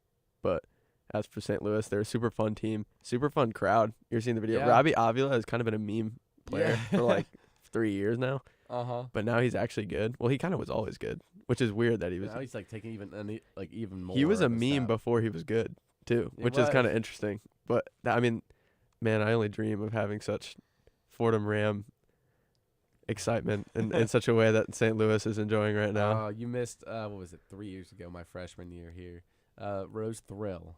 Yeah, I was behind Ergo and the team that made a run and then finally lost to VCU in the semifinals of the A10 tournament. That year, like the crowd, that was college basketball. Let me tell you that. I need it, bro. I need it. Last year, unfortunately, Jackie Johnson and Josh Rivera were not cutting it. No, this year the squad's looking pretty good. Yeah, At least right now they're Yeah. 3 in a row. Let's talk about another game. Creighton takes down number 5 in the country, UConn, 91-84. As is UConn like? Is that they're not a number 1 seed anymore, are they? It hurts. It hurts so bad. However, I've seen this team. Is this your team? Oh yeah, this is my team. Okay. Yeah. Okay. I these should are have. your I boys. needed to preface this. These Yeah. are your boys. Yeah. here. This is my team, and it's a strong my team too. Like this is one of my favorite teams to follow. They've given me 2 championships. They've given me Yeah. 3 championships. Back Coach when we beat Julius Randle in the finals. Coach Hurley. Yeah, Coach Hurley is a Connecticut hero, the highest paid Connecticut employee as well. Oh, wow. Really? Yeah. Huh. So a Makes product sense, a man. product of my tax dollars is on the court, and they're losing to Creighton by 20, which is kind of concerning. I feel like Mine- Terrace Reed Jr., our center, he was expected to take a big leap, and he did, but he's not a great defender. I don't know if these guys have the same like hunger that some of the guys with Alex Caravan and Tristan Newton, Stephon Castle. Something's different. Like- Braylon Mullins is a lottery pick who is a wing, and he's an elite shooter, but they're not meshing very well. You guys beat Creighton earlier this year by over 20 too, which is why this is like a little more surprising. Yeah, it's also another loss after in quick succession after St. John's loss, which we were not losing up until that point. Like we just didn't lose. So I was starting to get that vibe again where it's like, all right, we're not losing again, and we're going to stomp everyone in the tournament again. Coming into the season, if you asked me what my prediction for UConn was, I would have told you we were going to the tournament and we're going to stomp everyone again, and we're going to win it again, because I've seen it happen twice, and I've seen how the way this team is put together, and I was like, we're going to do it again. And one of those times, like you guys were, what was it, like a 5 seed? Yeah, 5 seed. 5 seed. And we just yeah. started dominating everyone. It was awesome because we had Donovan Clingan as a backup, Adama Sanogo as our starter, who was like the best player in college basketball at the time, maybe behind Zach Edey. Not to go into past UConn basketball talk for no reason, but as for UConn right now, we've taken 2 losses in quick succession. St. John's was kind of meh because they're actually good, so it's like you're probably going to lose one to good teams. Creighton, though, you start to think that there's kind of an issue with our defense, which is what Dan Hurley cites as the primary issue, that we come out soft and we don't play defense. Obviously, Dan Hurley is an animated character, so he's going to speak his mind. And the defense has been insufficient as of late against Creighton, who is not even a good team this year. Wow. They're not even good. No, they're not. It is. I'm sure it is difficult to watch that game, especially just. Yeah, it's a tough watch. That's But- a pull in the hair. Yeah, just Mhm. losing to a team that's horrible. It's awful. I mean, we beat The game that you Georgetown. were supposed to win by how many another points? 20-point dub for the Huskies, and it did not happen. But as for the tournament, teams just I'll try not to overreact, because in the past we've seen our team lose. We've seen Dan Hurley give the legendary quote, "You get us right now because this is the worst we're ever going to be," and then we went on to win 2 championships. I hope it's a similar situation. Maybe you got to get us right now because it's only a matter of time till we're coming again. I mean, put the word out there. I do personally believe tournament time comes in. We have the best coach in college basketball. Get us right now. We will be making a run to the Final Four at least. I'm somewhat confident in it. I'll book it. I'll take that in my bracket. Actually, Yeah. I mean, I'll trust it. we gonna tell that. yeah, that's the exciting part about March for me, is my lovely bracket. My brother gives me a lot of crap for picking teams with the higher seed, saying I'm a bandwagon, but I don't care because I'm usually the one that ends up in like the final 2. Yeah. I was bummed last year because I had Houston winning the whole thing, and it was looking good, and then I woke up to see Florida win, and I was like, oh, there goes my $300. No word. So 300. I'm trying to make a comeback here. Potential winnings, I'm assuming. Yes. I think who did I have winning it last year? I think I had Duke. And I was like that was the first time. I don't want to say first time in a while because I don't think it is, but like I was actively competing with. I had Duke winning it. One of my brothers had Florida. My dad had Houston. Like there were multiple of us that were still alive come the Final Four. So that was like exciting, and then I was like, I watched Flag miss that shot. I was like, Oh, but no. you're a Dallas Mav now. Yeah. So this can't be too hard. I on was a Houston guy last year. Well, I was a Were you? UConn guy last year, but Of course. and we could have won it last year So too. let me ask you this: when you do your On bracket, the bright side, the girls won last year. that's true. Oh, the girls. I have watched more Brianna Stewart basketball than most athletes in history. As a youngin', she was taking us to places no one's ever been before. She was Yeah. ecstatic. And then I got the Paige Becker's experience. She's a bucket. She is a bucket. Are you talking about Paige or Brianna Stewart? They're both Both. buckets. I mean, both of them are. But Paige, I was like, talking about Paige. as for the modern definition of bucket, Paige would fall into it Like, more. you look that up in the dictionary, and that's what yeah. you see. Well, You see that's a picture Paige of her. Buckets. Yeah. Is the name, the nickname. And she's in Dallas, too. Yeah. And have you seen the mock drafts coming in for the Dallas Wings with I've Izzy seen Fudd? some, yeah. With I've Izzy seen Yeah. Fudd, they Izzy, got a little like reunion. romance in the league. That would actually feed families, to be honest. It would. I would probably pick them as I might become a Dallas Wings fan because the Connecticut Sun should. left, and if they get Izzy Fudd, I'll probably commit. There you go. Yeah. We're recruiting over here, so Yeah. anyone who wants to come in and help on any of the Dallas teams, you're more than welcome. Yeah, I don't really have a team. I mean, the New York Liberty, I've like pretended like those are that a team, but I don't follow it. But if it's AZ Fudd and there's like a romance arc going on, I gotta tap in. I do. It's musty TV, actually. Yeah, I mean that's a love connection on the court. I mean, oh my God, that'd be like, has that ever occurred? Chemistry. I don't think I don't think so. I don't think In so.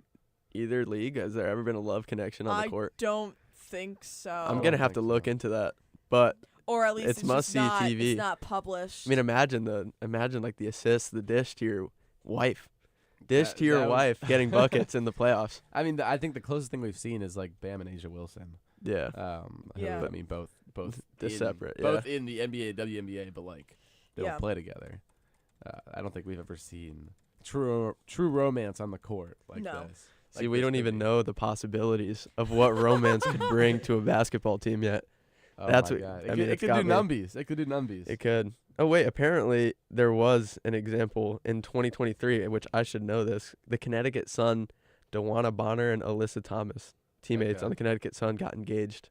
Really? Yeah, Interesting. so that kind of ruins the Nah, but novelty of this it. is like a whole career. Like they're already. Yeah, together this is type of something thing. special. This is something special This here. is- Something special's growing in Dallas. I can tell Yeah. you that much. Yeah, love is in Dallas. Love- They're gonna call that the city of love after this happens. Love is in the air in Dallas. I want to bring it right back. I want one more game to talk about. I want to talk about 25 Alabama beating number 20 in the country Arkansas in overtime, Little upset 117 to 115. Yeah, Darius Acuff is like a walking bucket, certified bucket. Like that kid, like 49 points I wanna That's say lottery. I want to say it's the most as a freshman in Is it? NCAA history. In history. I mean, I have no clue. I mean, there's probably been some great freshmen in NCAA history. Like, was Kareem Abdul-Jabbar just getting buckets in his rookie year? Or Not like that. yeah, I mean, 49 is kind of absurd against a ranked team. That's just wild. Like, In- you can't even imagine like getting 49 points as a freshman. He's also 6'2", so it's not like That's he's not- crazy. he's not just in there farming like Yeah, Zach he's- Edey used to farm the he is the a putbacks. Bucket. In NCAA Division I men's basketball, the record for most points by a freshman in a game is 49, achieved by Darius Acuff Jr. of Arkansas in a 117 to 115 double overtime loss to Alabama on February 18th, 2026. He was 16 of 27 from the floor. Wow. Is the most by a freshman against an AP ranked opponent, and then it offers me a link to watch Darius Acuff's highlights from that game. Which we will be doing Yeah, later. Yeah, Which you should all be absolutely. doing later. Key men's freshman single game scoring. You have 49 by Acuff. The next best is actually last year. Any guesses at who it is? Last year, freshman dropped how many points? 42. All right, this has got to be. Liam McNeely. He dropped 42, I think. Oh, he's not listed on here. Really? Rook- Who is it then? I have no- It's Coop. It's Oh, Flag. that's what I was gonna say. Yeah. I didn't want to say it, and then I didn't want to like be wrong. Yeah, it's Flag. In NCAA D1 women's basketball, the record's actually higher than in men's. Oh, really? 53 points by Michaela Blakes at Vandy in 2025. Oh, he had a 30. wow. He had a 38-point game. Okay. The Liam McNeely. second for women's is Juju Watkins back in 2024, 51. Which is nuts. Like Yeah, a 50 Juju piece- Watkins is actually tough. A 50 Yeah. piece in college is like crazy. Yeah, it is crazy. The game doesn't really flow that No, well it's in so basketball. much more like team oriented than it is like the NBA. It's like you got your star player, like you let him get to work. Like That's why I like college basketball so much better Mm-hmm. because it's so team oriented. it's so much more fun to like watch especially like in March. Like Oh yeah, like it's just so much better to peak. watch. absolute peak. It's better basketball. Like from a Like from an Entertainment Unk perspective. standpoint, low key from an Unk standpoint, like you want to watch the team work together. Like you want to watch team basketball. You don't want to watch. See ethical. To be fair, we're kind of when it ethical comes hoops. to the sophomore grade, we are kind of an Unk status. Me and Ryan.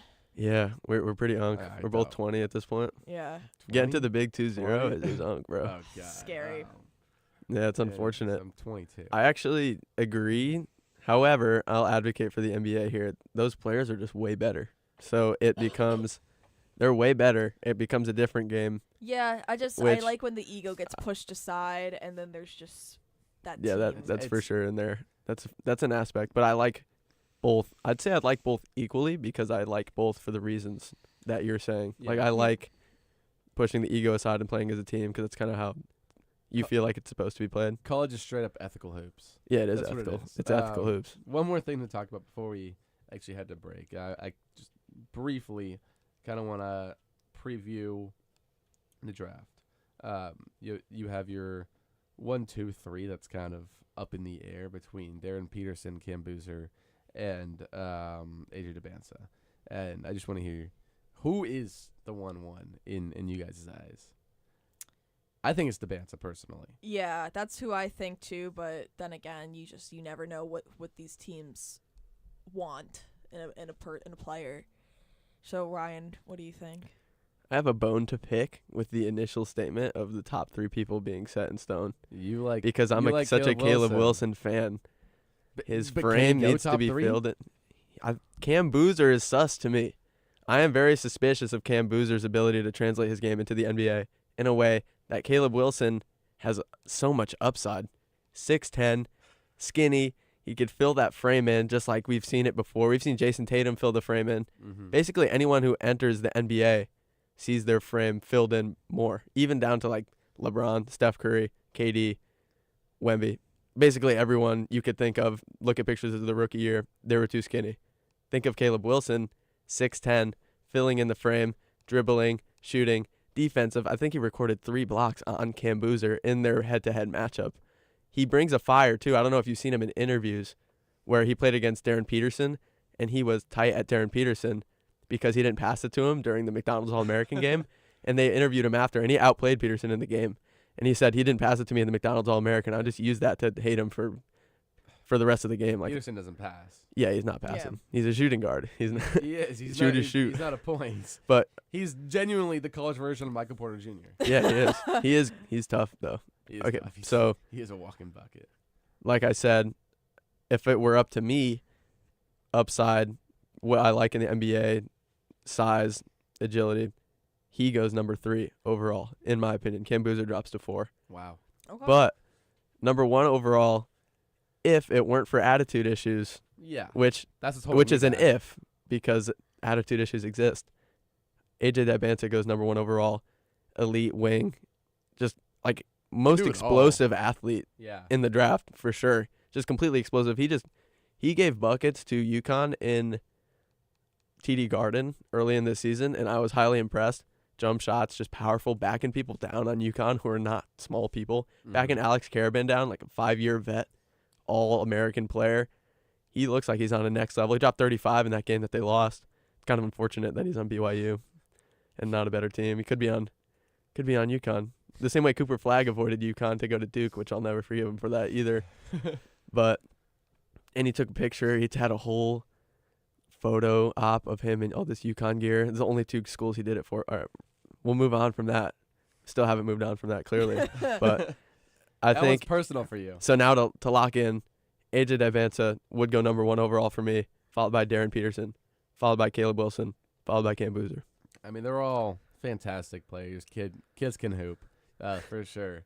I think Darren Peterson, a little bit of off the court issues, attitude issues, but I mean, you never know. That could change come NBA time. But that's gonna be it for this segment of college basketball. We're switching up a little bit when we come back from break. It's gonna be Olympic hockey. I'm gonna hop off. Vanessa Kosuda is gonna take us through Olympic hockey along with Ryan Deptula, and Emma Leonardi is gonna hop on for that segment. Stay tuned for that after this break. It's WFUV New York. Member-supported public media from Fordham University. On air, online, and always commercial-free.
Alrighty, welcome back to One on One, New York's longest running sports call-in show. Vanessa Kosuda here with Ryan Deptula and our lovely video producer, Emma Leonardi. Emma wasn't feeling well. I think seems like you're feeling a little bit better. You know what? There is nothing that can cure a sickness. Except for Connor Bedard. Except for Connor Bedard and some Olympic hockey. Yeah. It's Yep. just beautiful. Yeah, so let's talk about the highly talked about Olympic hockey. We've got our gold game set, USA versus Canada. We're running back 4 nations, guys. Running back 4 nations, as well as the women's won against Canada in their gold. So that was pretty cool. So I'm hoping that the men's can You're trying to two-time it. two-time it, We're sweep trying to it, two-time whatever you want to call it. We're playing at 8 a.m. Yeah. tomorrow. 8:10 a.m. Are we setting alarms here?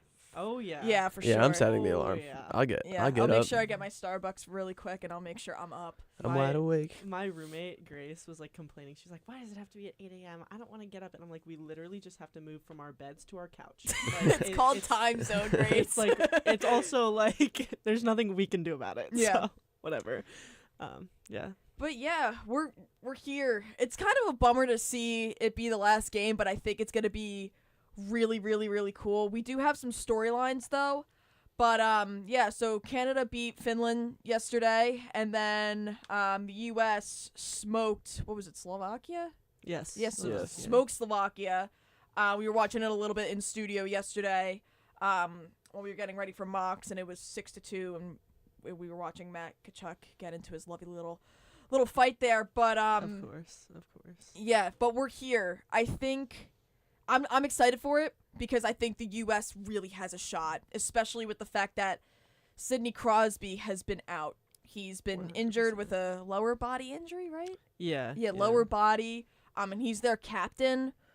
So, I want to kick it over to you guys, your thoughts and opinions about the tournament thus far and what you're hoping to see tomorrow. And yeah. Yeah, it's really interesting because I feel like at the beginning of the tournament, in the beginning of the series of games, in the prelims, the U.S. was the one that was ooh, I don't know about this. Yeah. They were not looking too Yeah, good. kind of sus. Yeah. And A little bit Canada sus. was flying through. And now it's completely flipped. yeah. And it's a little scary. I'm actually, guys, hot take, I'm rooting for Canada tomorrow.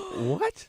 I'm sorry, guys. I'm sorry. What? There are 2 Caps players on that team, and I can't sit let my lovely LT This sit is there diabolical. I'm not in gonna that lie. net That- alone. This is Dang. horrifically know. diabolical. I know. But LT is my second favorite Cap. I love that man. So There's a I'm couple I can't. Rangers. There's a couple of my Rangers on this American team, so I'm all the way. Yeah. Yeah. To- Yeah.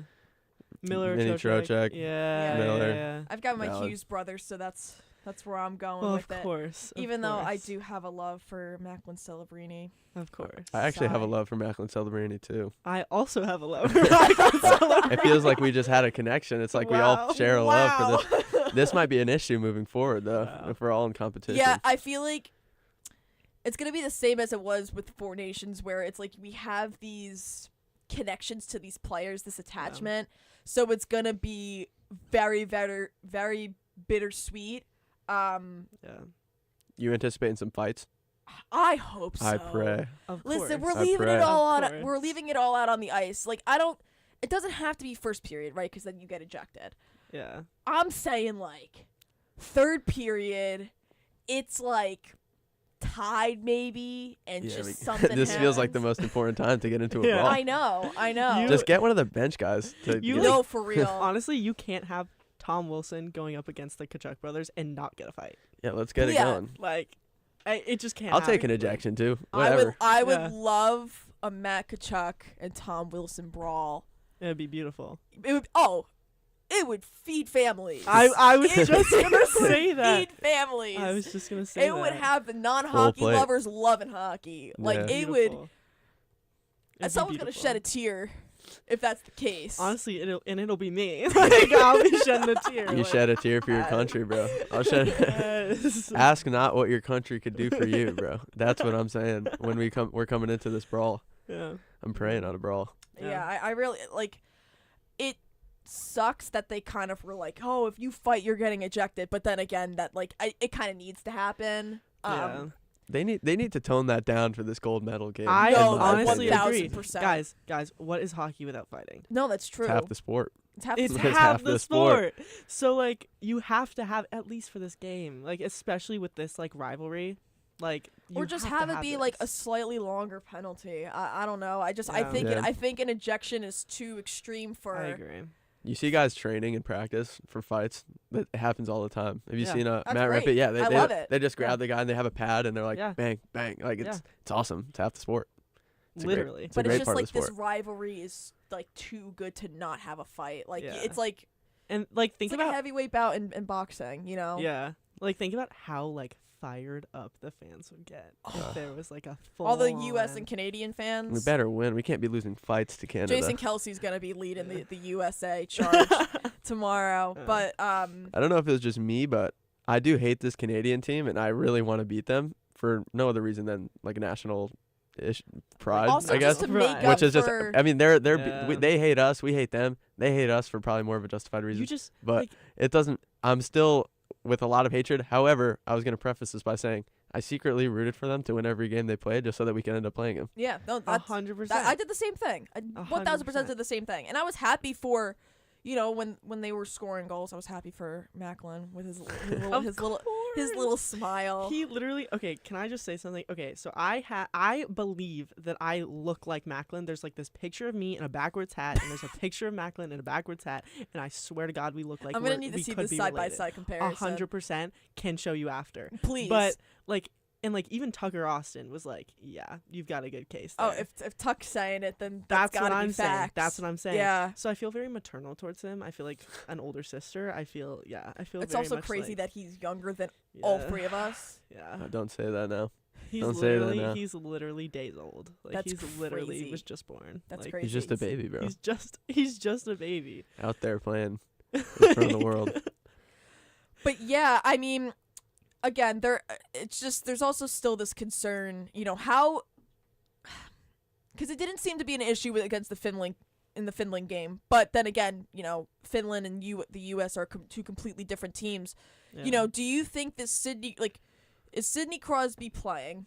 Which I'm sure he's going to. I just don't know how much he's going to play. Like, how much of an effect do you think him, who's the captain, is going to have on Canada against the U.S.? Like, how detrimental do you think this is to the team? It could 100% go one of two ways. Mhm. Like, either it fires them up because it's like their captain back, like Yeah. also this really incredible NHL player, like Right. just back with them, playing alongside them, and even if he doesn't like actually do much addition, which I can't believe he wouldn't, but like Yeah. even just having that there, like just boosting a little bit, like Spiritual. spiritual, Spiritual yes. Or you know, we saw in the game on Wednesday against Czechia, Mhm. like they were losing before he left, Yeah. Yeah. so like you never know, and then they came back after he left, so you really never know. Like you really don't know. They'll be amped up for this one. They're Yeah. coming. They're going to be coming Oh, different. yeah. Unfortunately, both Yeah. teams will probably be coming Oh, different. for sure. Tucker was when we were on 5-on-3 this week. He was talking about how the only like upside of the USA women's team losing on Thursday would be it would rile up the men's USA team for Sunday, and I feel like it might be the same for Canada. I think so, but I also think even them just winning gold, they're like, all right, we gotta win gold here. You know, Exactly.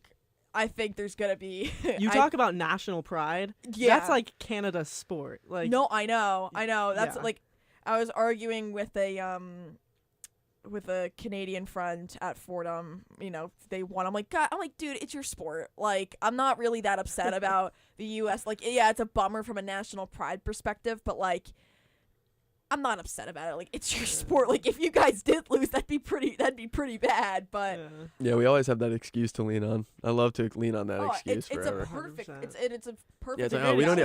I never even cared in the first place, bro. Yeah. Never even It's not even our Never sport, even bro. cared. Not really Not our even our sport. It's not It's even our not sport. even. It's not even our Yeah, sport. the Sage. NHL is based in Oh our my God. maybe based in our country, but and a little bit of Canada, but it's not our sport. Not our sport. Why don't you just start getting buckets too, then, bro?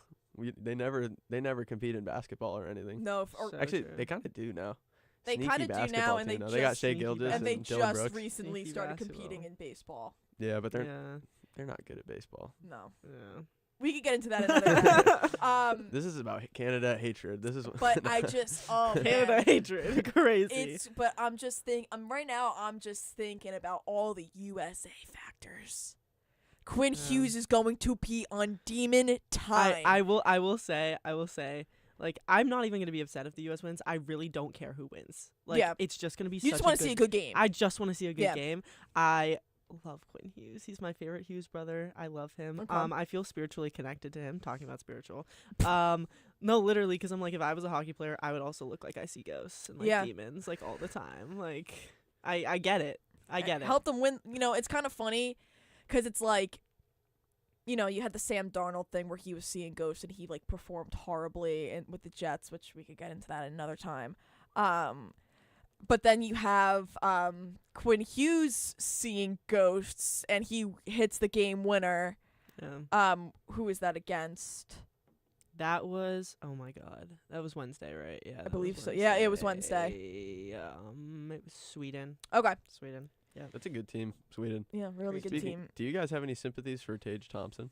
Are you guys not Tage Thompson enjoyers? Because I have sympathies for him Tage- because he went to that I U of Con. love him. He's a UConn guy. I think we need to start a Yukon counter for you every time you mention it. Well, one was about college basketball in which I was asked about UConn. This one is unprompted, but it's why I have Tage Thompson sympathies. You guys have spiritual connections to players, so I have spiritual connections to Tage Thompson. I honestly feel that, and that's a Yeah. great player to have a spiritual connection. He's to. a great player. He's great. He's big. He's a big guy. Yeah. And it's cool to watch. He has a great name. Yeah, Tage Tage. Thompson. Tage Thompson. Yeah. Love it. Hockey Yeah. player type name. That is a hockey name. Yep. Oh my gosh. Yep. Do you have a spiritual connection to anyone?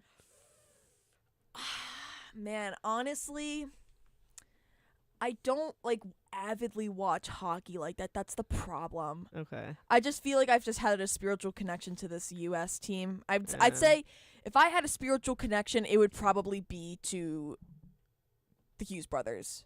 Yeah. Like that was that is the only really connection that I have, just because I'm a New Jerseyan. Shout out New Jersey. Yeah. So I feel like I always have to root for Jack just because he's on the Devils. Yeah. I do root for some of the Rangers guys too. Yeah. I like Vincent Trocheck just because he's also part Italian like I am. So Yeah. there's that connection there. But yeah, I mean, I don't even really like JT Miller that much. He's on my Yeah. team, but I Yeah. don't even like. he's the one that Rangers ball knowers probably don't really even like. We don't really like him, even though he's on our own team. Obviously, I support you. Like, it's like, you ever see that meme of the old man putting his umbrella over like his wife, even though he's mad at him? Yes. That's Yeah. how I feel about JT Like, it's Miller like right that. now. It's like It's you're like- competing for my country. You compete for my team, even though you're not even good for my team. Like, I'll still hold my umbrella. Like, even like though I'm I mad, want you still to care. do I want you to do well, but I don't like you. Yeah, that's Yeah. kind of how I feel about Karl Anthony Towns as well. Uh, He's on my team, yeah. but See, I have He's- bias with Karl Anthony Towns because he went to my brother's old high school. So Wow, um, that's crazy. yeah, I feel the same way, but about Tom Wilson. He's getting better, guys. He's getting Yeah. better. He's getting better. And I will go on this. Like, I will stand by. He's getting better. He is, especially with, like, obviously this is just some, like, Caps talk, but, like, especially with him, with Ovi, looking to retire soon. Like, he's probably, if we declare a captain next, it's going to be him. Mhm. Like, so he's been, like, getting into fights less, actually, guys. I know. I like a good Crazy. Tom Wilson fight though. It just I know really, it's a problem. It feeds families. It feeds families. I know it's a problem, but like I like a guy with a little bit of attitude. He's got so much Much attitude. Oh So my much. God. Talk about the sassy man epidemic. Yeah, That's, like, I like when they just go a little diva. a You little like just it? do one of You're these. in it. a You're little into the diva. sassy man epidemic. Oh yeah. We're Because into it's this. entertainment. Like, would you It's rather entertainment. someone be sassy and just an absolute diva, or would you rather like the guy that's like likable but he's so boring? Yeah, I mean, I understand. I I understand. I see. It can't. feels like we're not talking about hockey anymore. Yeah, let's get So yeah, let's true, get so back to that. true. But I just really also want to shout out the women's though. Oh, 100%. Like 100%. that game winner was crazy. Yeah, that was tough. Yeah. And Going- I think also there's just this we kind of had an argument before the show started about overtime because it went into overtime, but they stuck with the 3-on-3. Now, when you talk about the NHL and it comes to regular season, yes, it's a 3-on-3, but when you're talking about the playoffs, it's 5-on-5. Yep. No shootouts too. Yeah, no shootouts Yeah. too. Do you think that they should have, for at least the medal games, especially the gold medal games, that it shouldn't be 3-on-3, it should be 5-on-5? Yeah. Okay, Yeah, I do think so. I feel like because you're leaving it the all out there.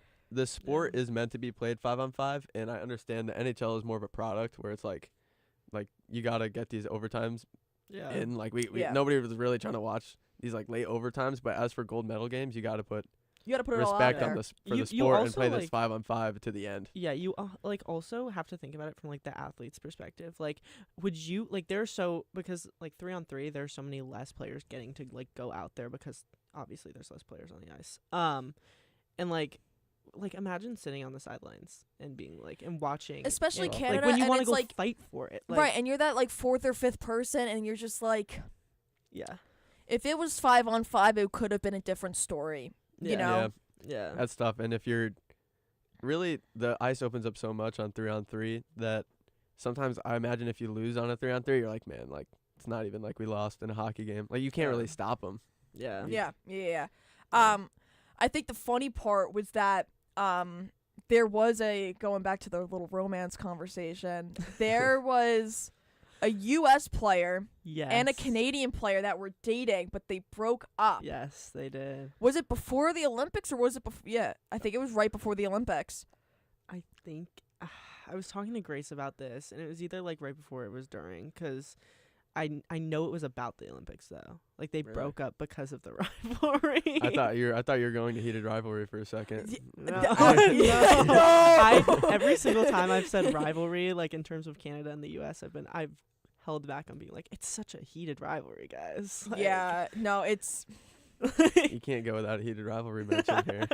But I also even just this Olympics in general, Uh. and I'm excited to get to talk about it in the next segment too. But I'm loving the attention on the women's sports. Yeah. I'm loving it, especially from the hockey perspective. Like it was so many people there, and it was just so crazy, and the energy. It was just Yeah. feeds families, just chef's kiss. Like It's I just have so no beautiful. complaints. Do you guys think that like more people are gonna watch women's hockey following like regular women's hockey? I hope so. I'd hope so. It's pretty I awesome. really Who's that hope one so. player from Minnesota? Have you seen her clips? She plays on Minnesota College, and she has the craziest clips. I like, have ever. seen Yes, those clips. I like- don't know her name. She did I like have this seen clips, though. crazy lift with like the back. Like I gotta find that clip because it was absolutely insane. I'm like, I didn't even know that was even possible in hockey, that you could even score like that. Abby Murphy, I Ye- think her name is. 'Cause Beautiful. Dude, I she's just looked at disgusting. Minnesota girl hockey player, and the first one, everything is talking about Abby Murphy. That's probably her. It was like then. one of the toughest moves I've ever seen in my entire Oh, it's life. insane. I was That's like, crazy. I don't know if you've seen it, and there's more too. And I think she's projected #1 pick in the pro draft, so That's she's actually good at beautiful. like everything. That's so beautiful. But yeah, no, it's really exciting. It's not only just like a W for the U.S., but just a W for women's hockey. You know, Women's sports in general. just sports in general. So it's just I love it. I really really do love it. But do you guys have any final thought? You know what? Let's do this. Score predictions for the game tomorrow. Oh God. Okay, it's really dependent on who's in the net for Canada. Because if it's Binnington, like they're gonna be behind for at least some of it. But I think that they can make another comeback because they've done it the past two. So there's no like confidence issue with the comeback stuff. But if it's Logan Thompson, it could be really close. So I'm gonna say, 4-2 or 3. I'm saying 4-3, game winner in overtime. An OT gold would be OT. great. OT gold would be fire. OT gold. I know I'm kind of taken from the USA women's book, but I think it's gonna be a really really neck and neck game. Yeah. But yeah, I think it's gonna be 4-3. It's either going to be a last minute game winner or overtime. Yeah. I'll ride 4-3 Okay. Yeah. for Los Estados Unidos. Okay. Yes. Yeah, there we Yeah. go. We need There we that. go. We need that. Yes. I think we got it. I think our team is also, obviously, people say that Canada's team is better on paper, on like the roster, but I think it's very close. We Yeah. look at a roster, it's like Yeah. bangers, like Yeah. down the list. We're kind of tough, so Yeah. And- It's a more well-rounded, whereas Canada Okay. has more like breakout stars. Yeah. So, yeah. Yeah. So that about does it for Olympic hockey. Next segment, we're going to be talking about some of the other Olympic sports. I'm really excited about that. Emma, thank you for joining Thank us. It was a pleasure. But yeah, we're going to come back right after this break. Brendan's going to hop on and take over the mantle again. So we'll see you in a bit. The Brooklyn Nets join you in supporting WFUV. The NBA season continues in 2026 with the Brooklyn Nets playing at Barclays Center. Tickets for all home games for the Nets at Barclays Center are available at Ticketmaster and brooklynnets.com.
Welcome back into 101, New York's longest running sports call-in show. Brendan Shorey here, alongside Vanessa Kosuda and Ryan Deptula.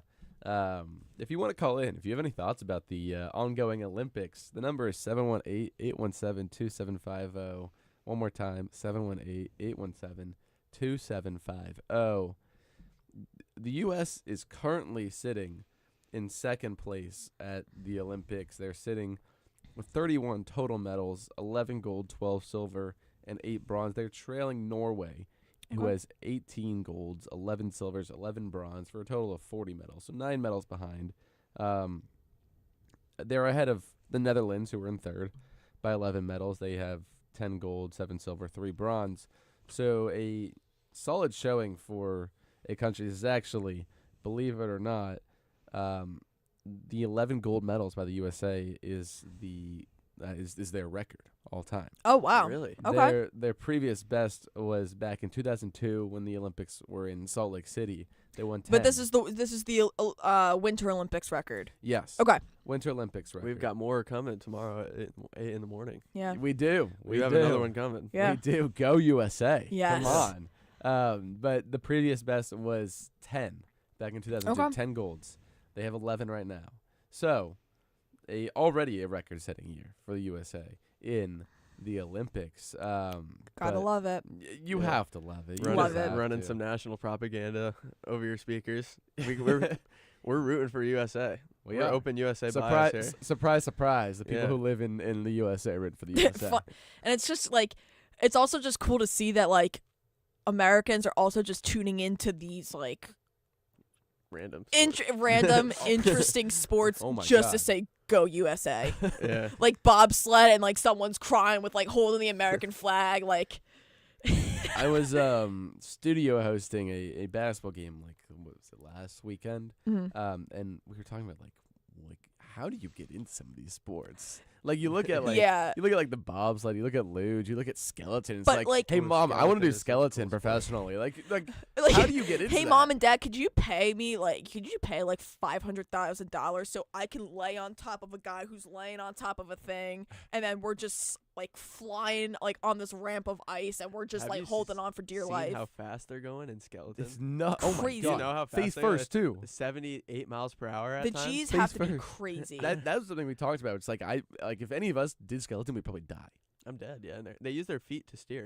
It's Yeah, very like we would probably like straight up like crash and die, and then these guys are going like 70, 80 miles an hour and Yeah. like face first. Yeah, I was earlier. I saw a meme and it was like they're like I swear, man. Like the Winter Olympics seems like they just pulled ideas out of a hat. Like It's like so true though. it's like you Yeah, got it the is. Summer Olympics that just doing their thing, and then you just have people out here doing X Games, doing like the most extreme thing, risking their lives just to like get a few numbers, just to get a gold medal. But it's like genuinely like how does one get into the sport of luge, the sport of skeleton, the bobsledding, like at the Curling. end, like when they're Even though when curling's they're not, like, young, like Death worthy, but how does one genuinely get into that? I don't know. I think first step is probably have money in your family so that you Yes. can afford to chase such dreams. I will say this for curling. There was one at some lake nearby Mhm. recently. But the actually that might not have been curling. But the great Kurt Sippel, who's sitting over in Studio 2 right now, actually informed us last weekend that there is actually a place where you can go and do curling in Brooklyn. okay. Yeah, I mean, it doesn't seem like too actual curling. doesn't seem too extraneous of a sport to get going. No, we were like Doing it as like a WFUV social thing? social. Yeah, I mean, I think Oh. that might be It's valid. giving the axe throwing trend.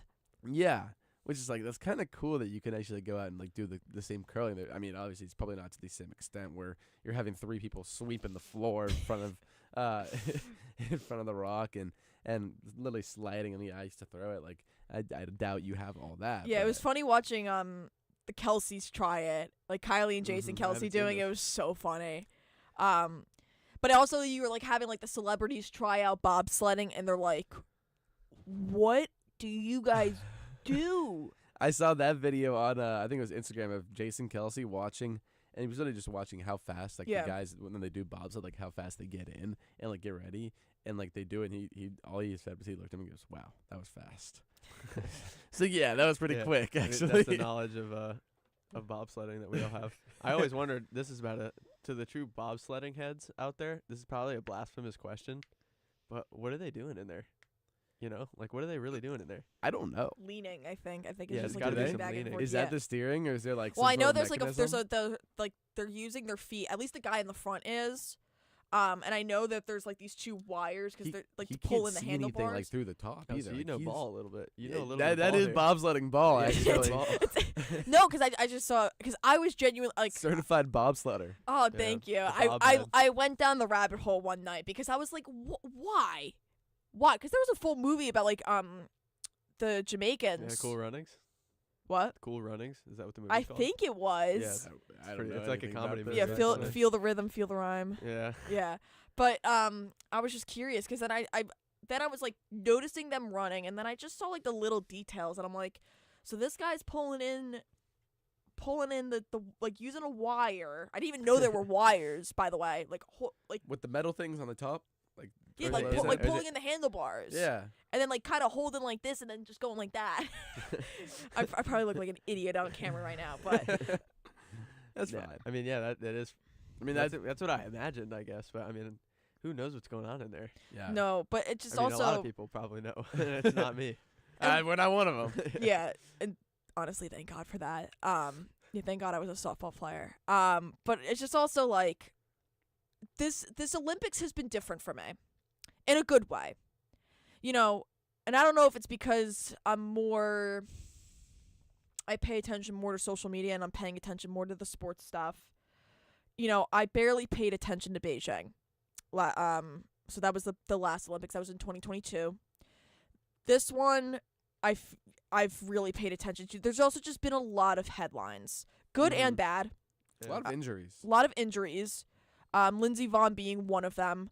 That was like one of the first things that happened. That was that Really? happened before the Olympics Yeah. with her ACL tear, and Yeah, everyone's like, yeah. "Can she do it?"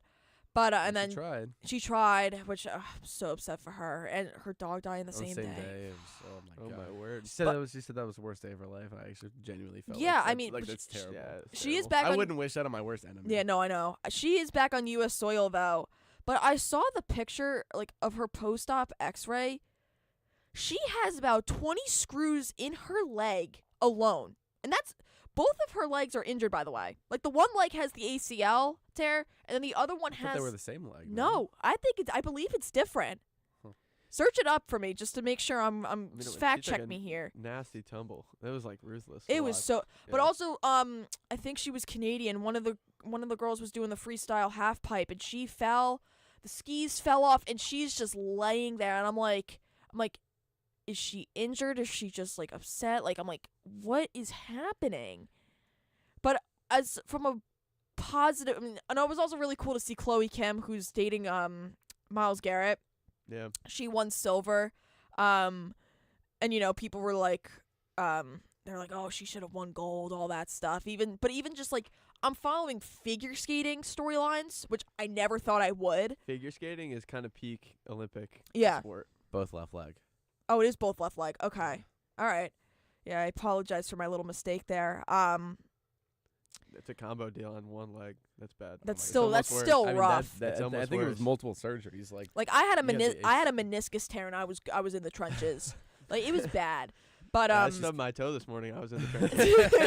you and with the heartburn too. Yeah, and the heartburn. That was worse. But yeah, so Alyssa Liu, I think that's how you say her last name. yeah. Yeah. She won gold. Now, what was really cool about it, so she technically retired after Beijing. She was 16. She Which is nuts, by the way. which is Yeah, nuts, by the way. 16 retirement. She did it for personal reasons, just because she felt like it was just controlling her life in a way that she didn't like it. It was really just from a mental health perspective. But then she decided to come back. Everyone was telling her it was a really bad idea, but she was like, "No, I'm gonna do it." And she really just. What's the crazy part is she just came into this for funsies. Like she's just like, I'm gonna go out and have a good time. I hope the crowd has a good time with me. I hope that I give strong emotion from. Like, I hope I just give them strong emotion, whether it's positive or negative, and we're just going to see what happens, and boom, she wins gold.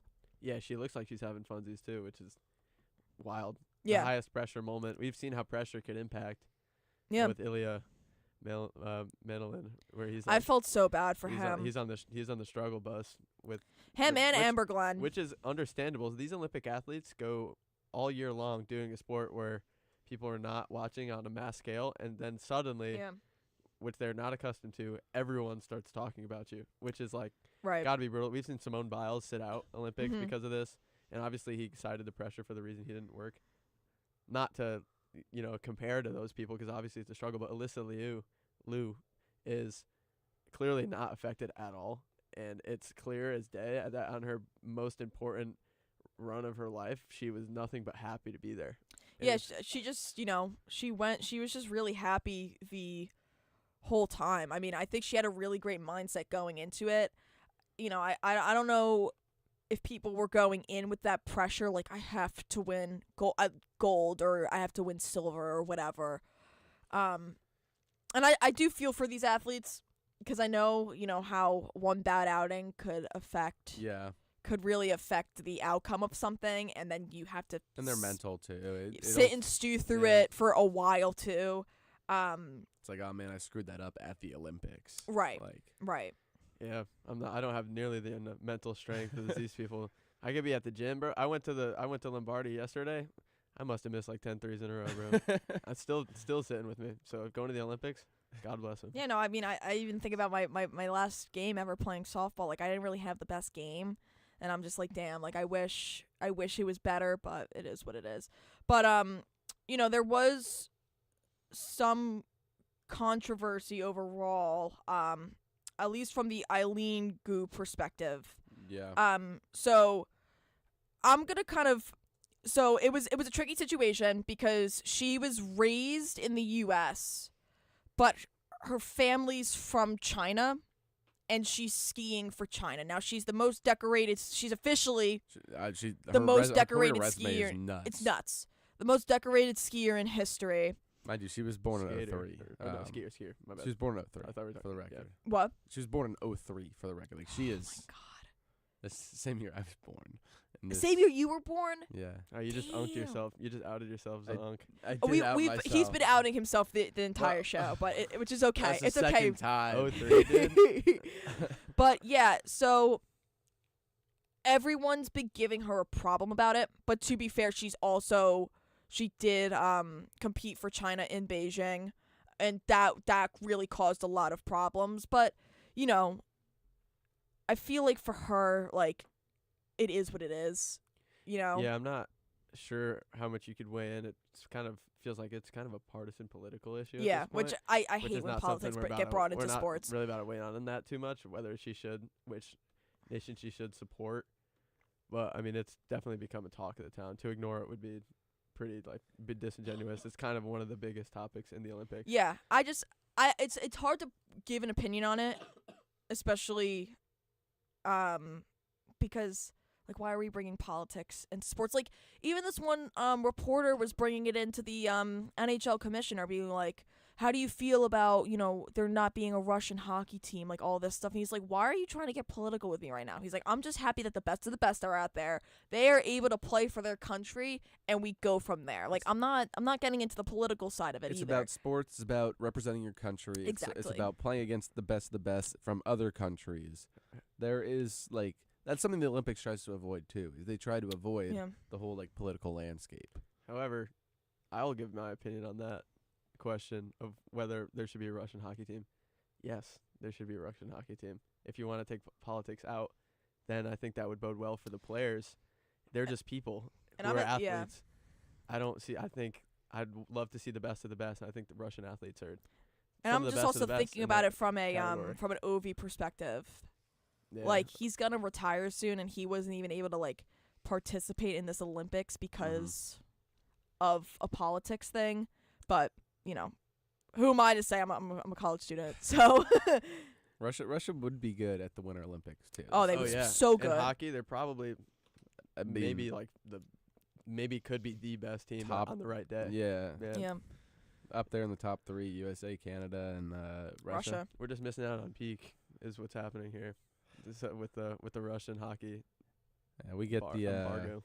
we get the USA Canada, Yeah. which is still also according peak. to one of the Kachuk brothers. There's a lot of hatred there, Yeah. Yeah, We've which seen it. is not a surprise. I just Yeah. lot of stuff going on in that rivalry. yeah, and it's been brewing for a while now, and so I think the fun thing about Alyssa Liu is she's been all over everyone's social medias as well. Yeah. Beyond the Edits her of digital footprint is she is so funny too. Like, I look at her TikToks, I'm like, that's my best friend. yeah, she might be the coolest person ever. Yeah, That's the first thought I have. She's one of the coolest people ever. yeah, She's For sure. She's pierced up. She got stripes in her hair. she's getting gold. She's swearing on national television Yeah. in front of, I imagine, thousands Millions. of children. And she's our age too, watching. which is crazy. You don't See, have to say listen, that. I'm part. sitting here in the studio talking, and she's winning gold. I did not. Yeah, wanna we hear don't that we're have the to same go age. into I'm that. sorry. have to go I'm into that. sorry. I'm just saying. I'm about to it go could home be- after this, take a nap, and play Overwatch for 2 hours. And she just won Olympic gold. Her being the same age as me is not something I want to. But it's just Which funny would you rather also do, that- a Fortnite winner or win an Olympic gold? I mean, listen, if you asked me in 6th grade, it would have been close. But I'm also going to ask this question because we're just talking about these random sports.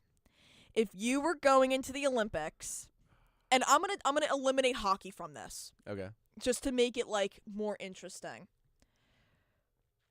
What would you do and why?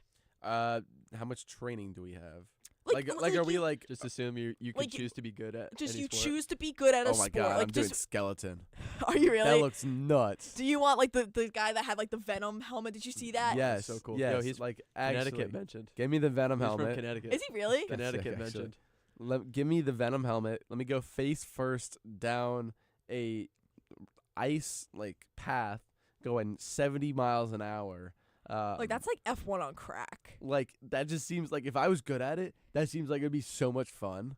Like it would just be awesome. Yeah. Yeah. So I'm doing skeleton. I think if I had to pick, this is kind of a rudimentary poll, but I grew up watching Shaun White, so the snowboard half pipe is just the Okay. toughest, especially with the way that the Japanese guys now are moving. It's evolving. Unfortunately, Shaun White, it is evolving, and these young guys out of Japan are like moving different up there.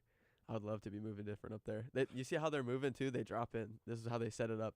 They sit there, and they're like just waiting to drop in, and then they have the headphones in their thing, and they're listening to music while they go. That's so. So they're fun. like look That's like aura. the coolest people ever, They're and then actually they're like, aura then farming. it drops, and then they're just and then it's drop like in, you have and like then the whole sport Oakley is aura. goggles too. Oh, Yeah. And the whole sport is aura, and you come down and you're flipping in the air. Everyone could see and obviously sees it, and they're like, all right, this is the coolest thing I've ever seen. The And half then pipe they is finish. genuinely just aura farming. Yeah. It is kind of aura farming. And then they finish in the end, and they like skirt their they skid the snowboard, Like, and they, totally and they up the thing, nonchalant. and then they're Hockey like, stop. and then they get the flag, like they go grab the flag, like it's tough.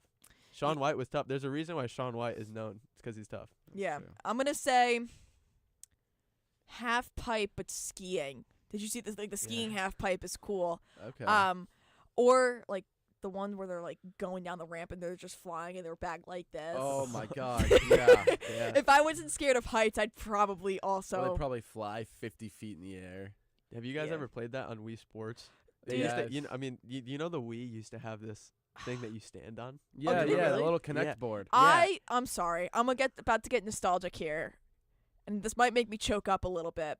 But did any of you guys play Mario and Sonic at the Olympics, Vancouver 2012? On the DS. I played it on the Producer Wii. just lit up with excitement. I played 2012 London a lot. 2012 Mario. Okay, and I Sonic didn't. I London. didn't play the summer ones. Sam just got so excited in the back when he heard that. You know what? Oh my I'm God, so that- glad I brought it up. I think that was the highlight of Sam's I morning think you so might have a far. heart attack. I just Oh. he's so excited right now. It's like I used to. He said he was talking about that Yeah. earlier. That is nuts. right? I used to play the Winter Olympics one on my DS.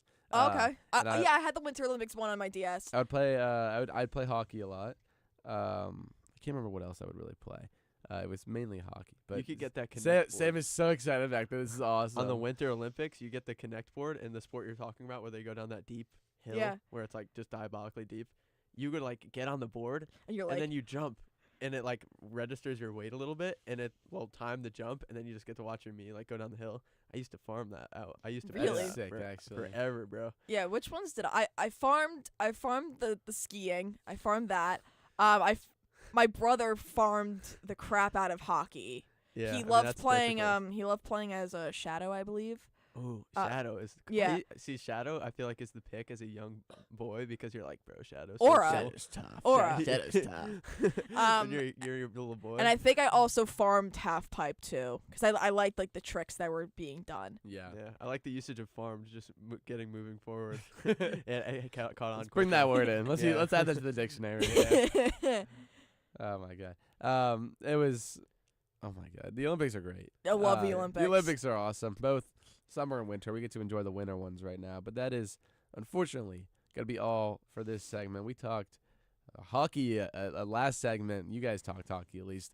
And then this segment, the rest of the Olympic sports. That's going to be it for Olympic talk, though.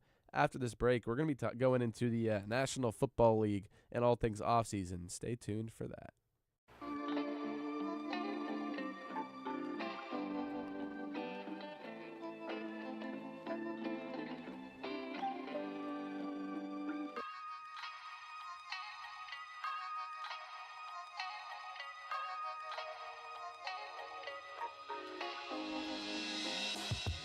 Hi everyone, I'm Grace McCarran and I'm one of your 2025-26 New York Islanders beat reporters for WFUV Sports.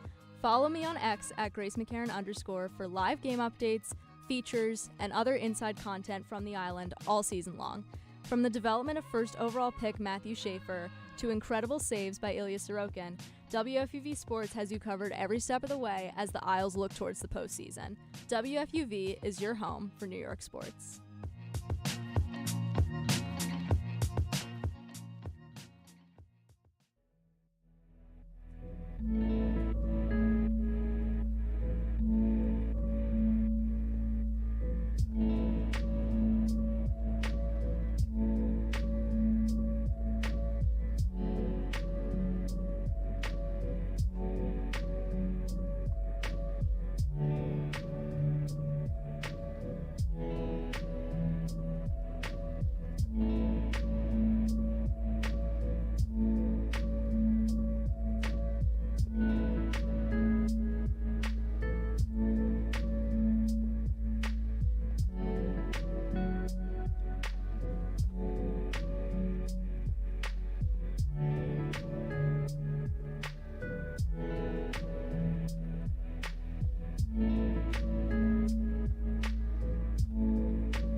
Welcome back into One-on-One. Brendan Shorey here alongside Vanessa Kosuda and Ryan Deptula. It is time to go ahead and look at it. It's early, but off-season for the NFL. Before we get into it, today's show is presented by the Brooklyn Nets, by the way. But it's time to break down kind of what this off-season is going to look like. Free agency coming up relatively soon. Got the combine We do in have a few the days. combine in a few days. We have the draft coming up in April. So a lot of stuff that is happening very, very soon. Because football fans, they can't just go away for 6 months. No. It's impossible. Yeah, it is impossible for football fans to forget can't about let the it go. sport for that long. I'm a draft merchant. I I'm too. will go to Dagger John's and get 2 sushi rolls, sit down, and put on the latest Mel Kiper and Field Yates draft prediction, and just toss it up and eat. Honestly, that's what I'm though, doing. that's great. I mean, I'm watching Max's computer right now. Pirates, Orioles, spring training. Yeah. So I've grown to love the draft. I really started following it. Well, first, I watched the 2018 one, right? I watched that. That was probably one of the first drafts I remember watching. And then I kind of watched 2019, 2020, 2021. But then from 2022 on, I've really, really, really followed it. Especially last year's, I think I watched that entire thing. You know, Will Campbell, what a great draft. Even the late rounds, you'll just have it Even at, the late rounds at were least great. on in the background, and you'll be doing other stuff, but it'll be on the TV. Oh, yeah, but it was also why is Shadur not getting What's drafted? Shadur up to? What's Who Shadur said up that? to? Who Shout said out Chris that? Carino. man. Yeah. Yeah, no, it was just like, Pro Bowl. yeah, Yeah. which crazy story, by the way. That's just still insane. But it was just like, there was just still a lot going on. I'm not sure how much is going to go on this year. I think it's just interesting to see, there are a lot of teams that need a lot of different things. You know? Yeah. So, like, what are these teams going to do with that first round draft pick? Like, we already know what the Raiders are doing, like Fernando Mendoza. Yeah. Fernando. Yeah. However the song Um, goes. I think this year's draft class, in contrast to the basketball draft class being great, this one is not that good. This one's It's mid. kinda I'm known as gonna mid. disagree with you big time right there. You have one quarterback in the whole first round. I That's- don't think you need quarterbacks for the draft to be good. I think you look at this draft as a from a wide receiver perspective. Okay, it's Yeah. very- that's like the best from- position. in from the a draft. running back perspective, it's a very deep class. From a defensive perspective, like there are so many Very good deep defensive class, yeah. players. Like the defensive side of this draft is nuts. I don't know. I don't know if it's as nuts as we've seen. Like, there's not a single. Sonny Styles, Mansour Delane, Caleb Downs, Arvell Reese, Ruben Okay, Bain, okay, David Bailey. Like we could say so names. many All, good we could players. say all we Yeah. we could say names all we want here. Let's just contrast it to last year's draft. There is not a single edge rushing prospect as good as Abdul Carter.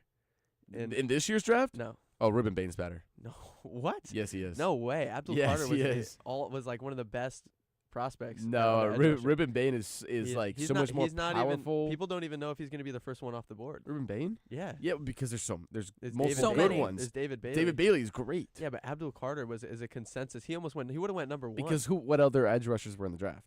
Yeah, I mean, maybe that's a good point. Maybe you're. Yeah, this year is much Let much me go deeper through. on the I defensive mean, you also end. had Cam Ward, Jackson Dart also, but he wasn't even Uh, pre-draft projected to be good. So I'll give you that, Jackson Dart, and we are pre-draft right now. Wide receivers, I don't think there's Jackson I don't think Dart there's a last wide year? receiver in this class that's as good of a prospect pre-draft as Travis Hunter was either. There's not. No, Carnell Tate is a better wide receiver than Travis Hunter ever was. But also, like, Travis Hunter is.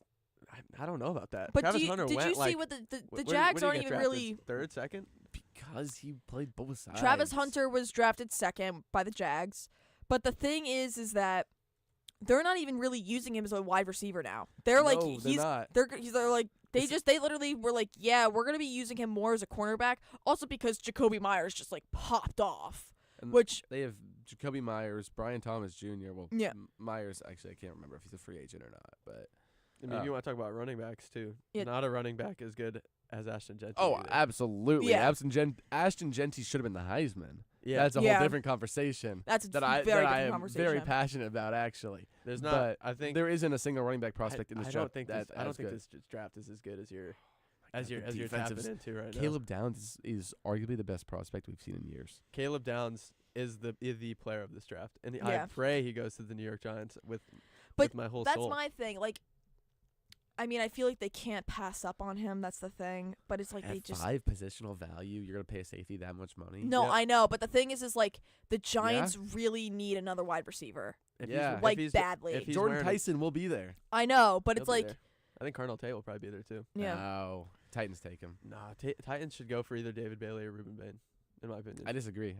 really? I think their defense was good enough where they need to add weapons around Cam Ward. So either go and get a receiver in free agency, or you're drafted Carnell. But then And there are a few free agency options too, but ponder this real quick though. Just ponder this. As you're saying, if you said the Titans are going to take a wide receiver, that leaves that inevitably one of these three players will be dropped to the Giants pick: David Bailey, Ruben Bain, or Arvell Reese. All players that if they were Arvell Reese is actually probably gonna go second. I yeah, think. that's what I'm. That's I agree. But if you're saying if they That's take, true. that's just That's one of the true. three players that could be there. If that's the case, I would advocate for the Giants to trade out of that pick immediately. Yes, I Mhm. would too. I Because would Yeah. say because some edge rushers are a premium position. If you have any of those three guys, which there's going to be one guaranteed based on what your prediction was, I don't think there's going to be one guaranteed. Well, I don't know there's- if there's a wide receiver. the thing is like maybe you get a team to trade up for one, but like I don't think you'll get a team anywhere in the teens to trade up for one because like there are the edge again the edge rushers the Rams. the edge rushers in this class like it's so deep like you could get Akeem Mesidor, you could get Keldrick Falk like in like the late teens early 20s. But then this is why I have issue with the wide receiver. That's the deepest position in this draft. the wide receiver I am position? not. I'm not taking a wide receiver for I don't think when it's you the could get something in the deepest. second. You could sneak in the second. Who? You could get Bell from Louisville. Mekhi Lemon is probably going in the first round somewhere. You could get Skylar Bell from UConn mentioned, but he was a Biletnikoff. Do you see if you can nab You could get Casey Sarah. Concepcion? Yeah, Concepcion, Boston, Denzel Boston. There's a lot there in the second round to sneak in. Where That's true. if you're in the front, Ruben Bain, David Bailey, kind of need to hop on that if it's there. What if you grab one of them and trade Tibbs? Trey Thibodeau. Yeah, I mean, at that point though, we have why are we doing with what are we doing with Abdul Carter, Brian Burns, and David Bailey? Like that'd be wild. That'd be kind of absurd. That'd be nuts. But I think you trade out of there. My ponder would be. I keep saying the word ponder, but it's one of my favorite words. I'd go to the Rams and say they have pick 13 They and want 29. corners. Okay. You don't want David Bailey? The Rams are gonna want a corner. I think I'm gonna They're- want the corner too, which they're is why I don't want to pick Their front is so good, between Jared Verse and Byron Young, between all the young guys that got up there, the front is so good. They're gonna go. They're aiming Mansour Delane, they're looking Avion for Terrell, Mansour. someone like that. Gerard McCoy. He's kind of a toss-up because he's supposed to be really good, but the combine is coming up, and that's kind of where you get to see where he's at. Yeah. Because he hasn't played, he's got injured. Man, but that's what I think about the Giants. I want corner as well. I want defensive back. There are a lot of them in the first round, actually. I want Caleb Downs is what I want. With number 5, I do not care. There's nobody behind him that I want more. Mm-hmm. I would be devastated to see him go to the Giants. But if you guys are paying that much for him, that would be a little You glass could try half and full justify for me. it. You Yeah, could try I'm and just really interested to see what the Giants do now that they have a completely new coaching staff. Mm-hmm. Their GM did a pretty good job. I Temper was your like, expectations, by the way, with Harbaugh. No. we'll see what happens though. 8 years with Lamar and never reached a Super Bowl. That's all I got. I mean, Harbaugh wasn't out there when he was fumbling into the end zone and Lamar's throwing turkey burgers over the middle of the field.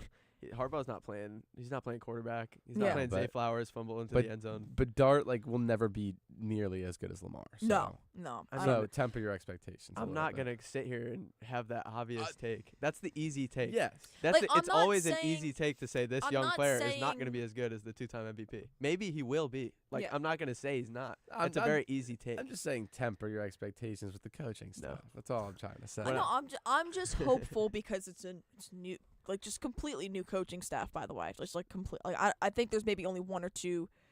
Speaking of new coaching staff, I think this bodes well for my narrative that we pick Caleb Downs Mhm. because he's Kyle a Hamilton. safety guy. Yeah, Kyle Hamilton. and we need a safety though. Yeah. We need a safety bad. I don't think on that line. I don't really think we need. I think we need to focus our efforts elsewhere. Javon Holland wasn't all that. He's not cutting it. Well, who's No. who's really not cutting it is Tyler Shane Newton? Bowen.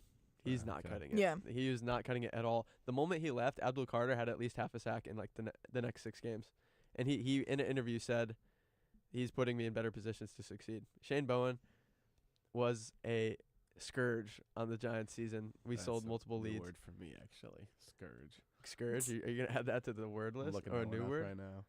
Hopefully, I used it Uh, correctly then, because I'm about to get checked. Scourge. I think it means just like a force. An instrument of punishment or criticism. Yeah. Co- He's a the scourge. cause of wide or great affliction. Yeah, he's a scourge on the Giants. Word of the season. day. Yeah. Yeah. Also, I think Caleb Downs could act as more than just a safety. Obviously, just gonna play safety, but He could. the word safety is just a word. He'll do. He can anything. be like a Nick Emanwari. Yeah. You guys could genuinely run nickel all Yeah. 3 downs. He can play in the box, stop the run. He can play as a free Like, he safety. can do a stop the lot. pass. I'm kind of, part of me, just from the entertainment perspective, I'm kind of rooting more for an offensive player, but we do need that safety. I think it's really they can really go either way. I think just from my other team, a Bills perspective, they need a wide receiver because they don't have a true wide receiver one. 1 million. A.J. Brown. Where are they picking at? AJ Brown Where are the Bills picking at? Do you know? in the 20s somewhere. Yeah, some- Yeah, you like, 20, wow. You 24 to can get a 26. receiver. In Yeah, you the can get- 20s. No, A good I'm one. saying AJ I Brown. would love for them to pick up think so? AJ Brown and then get a young wide receiver too. I'd love for me to pick up AJ Brown for a little Kayvon Thibodeau. AJ Yeah. Brown's not. That's just not going to happen. Yeah, Well, I did mean, you see the They won't trade in division. No. yeah, it's true. Um, I don't even know if I want. Whatever first round pick the Bills have this year, they send it to the Eagles and they get AJ Brown. And then the second round they get another receiver. and then they address the defense. Your Cowboys guy, where are you guys looking at? There are a couple different things. Well, you guys have your wide receivers now that George Pickens was franchise tagged. Well, we'll tag him. I swear, if Jerry Jones trades him or something like, there will be riots in Dallas. Oh, I'm sure. We have our offenses set. Defense we have the 12th and 20th pick. With the You 12th guys need pick, defense bad. I don't know which I would rather, Mansour Delane if he's there or Sonny Styles. They're both Mhm. fantastic players. And then whatever we do with that pick kind of dictates what we're going to do with the 20th pick. So if we get if we take Mansour Delane with 12, 20, we're probably going to go Keldrick Falk. If we take Sonny Styles at 12, we might go Avion Terrell at 20. They're both defensive players. And then we'll see what free agency holds because Nakobe Dean and Reed Blankenship, a couple of guys that have been with the Cowboys' new defensive coordinator, Christian Parker, in Philly, possible guys that the Cowboys will bring in to help revamp the defense at either the linebacker or safety spot. So I mean, there are multiple ways that this draft could go for the Cowboys that I would be happy with. Mm-hmm. I think there's a lot of what we haven't talked about yet. There's a possibility for reaching for early teams with O-linemen, with Spencer Fano or Francis Mauigoa. I think that the Titans are in play to reach for a lineman. If you're talking about protecting your quarterback or building around your quarterback, wide receivers one way, potentially an even better way is your O-line, just so they don't get hit, obviously. So I could see it going there. Cardinals too, they could. Yeah, they could reach on that. But to pick 3 and you're picking a O-lineman who's not a generational prospect or anything. Kind of crazy. It's kind of. I just don't know what they would do with 3 though. What else? Yeah, well, Lord knows what they could do with 3. I mean, you would have thought. It would have a while ago. People were thinking, all right, you got pick 3, you pick Ty Simpson, but he's kind of a burger. Yeah. I fear. Well, even now, it's before Dante Moore said he was going back to Oregon. It was okay, Mendoza go number 1, Dante Moore go to the Jets, and then you can get Arvell Reese there. But it's well, now it's do they grab Ruben Bain? Yeah. There's a couple different. Do they grab David Bailey? Do they go Mauigoa or Fano? There's a couple different ways they could go. I actually would hate to be in the number 3 spot right now if I was Cardinals. It's a weird spot. I think so. The Giants at pick 5, I do feel are in probably the best spot of the people in the top picks because we really aren't as bad. Just straight up, we're not as bad of a team. So I feel like we are in a unique spot to where we can kind of get creative with our pick. I agree. So I would like my ideal draft, and this is an ideal experience, which I have not thought of that much, so I don't know who's trading with us. I would like to trade out of the 5th overall pick and somehow leave the draft with Mansour Delane and whatever draft capital Mansour's comes in. so nice. I want a corner. I'm sick of Deontay Banks. Yeah. Terrible player. Hear me out on this. Dante Moore going back to college for another year saved the Jets franchise. I agree. Because I mean, he is a solid quarterback prospect, but you put it in terms of next year's quarterback class, when you have Sam Levitt, Arch Manning, Lenore Sellers, DJ Lagway, Dante Moore is probably the 4th best Trinidad quarterback. Chambliss is going to be in rotation next year too. Yeah, he's probably the 4th best quarterback in that class. And the Jets probably are going to be back up at the top, and they will have a much better selection of which quarterback. I mean, God forbid we see Arch Manning sporting the green in New York.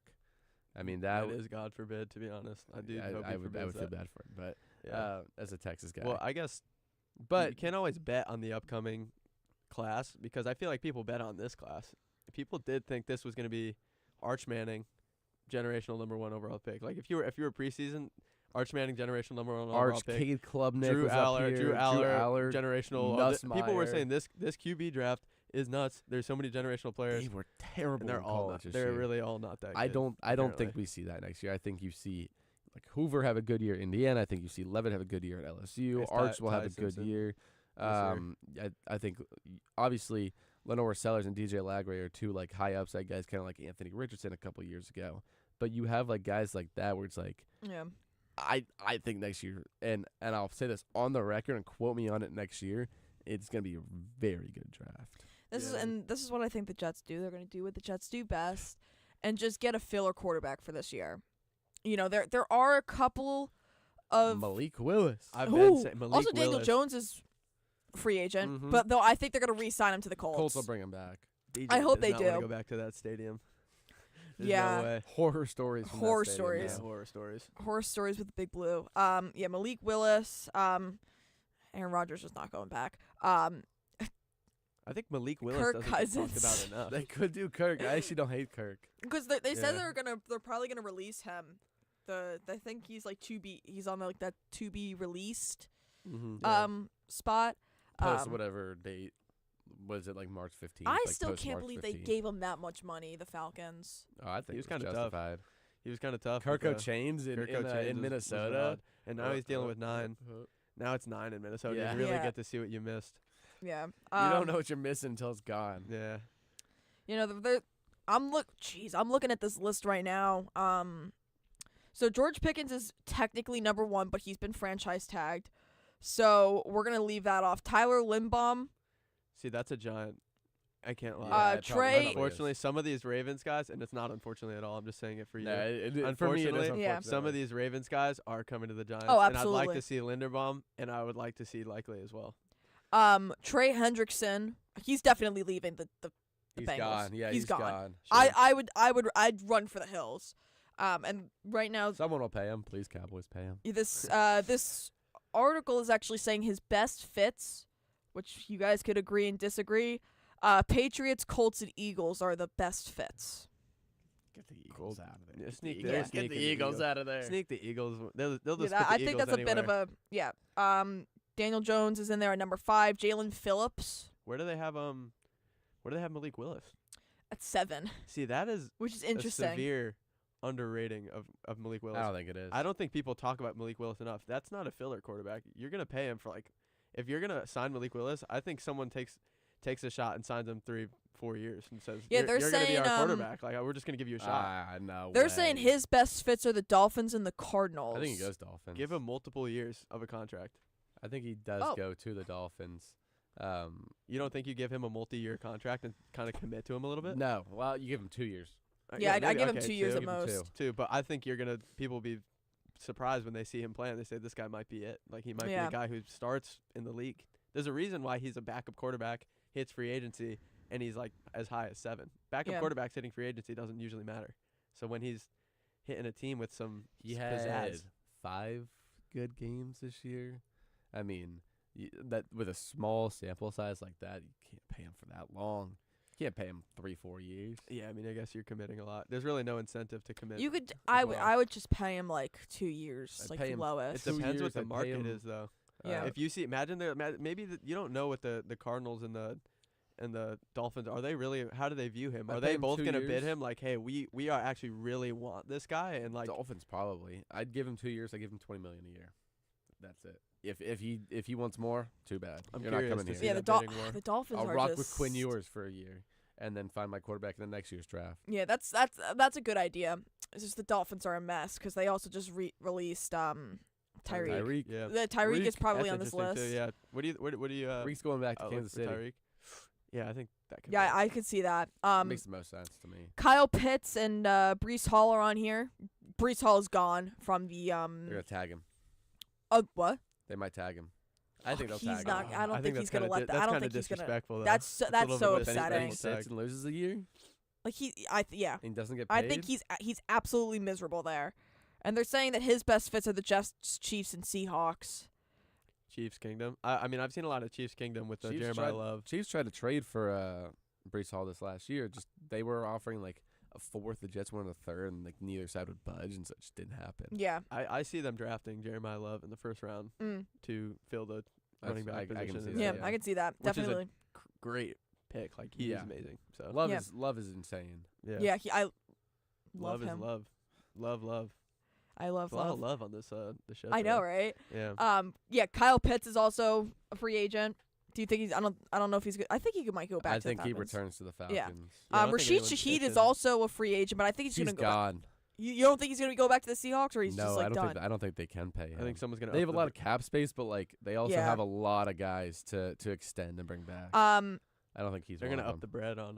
They're gonna Rashid's They're gonna going. They're get gonna his go bread. Alec Pierce for the deep threat, and then they're gonna use guys in house to return. I kicks. love Alec Pierce. I do too. I love him a lot. Which is kind of funny that they're saying his best fits. The Seahawks aren't on here. It's the Colts, Broncos, and Titans. I Yeah. can see him on the Broncos.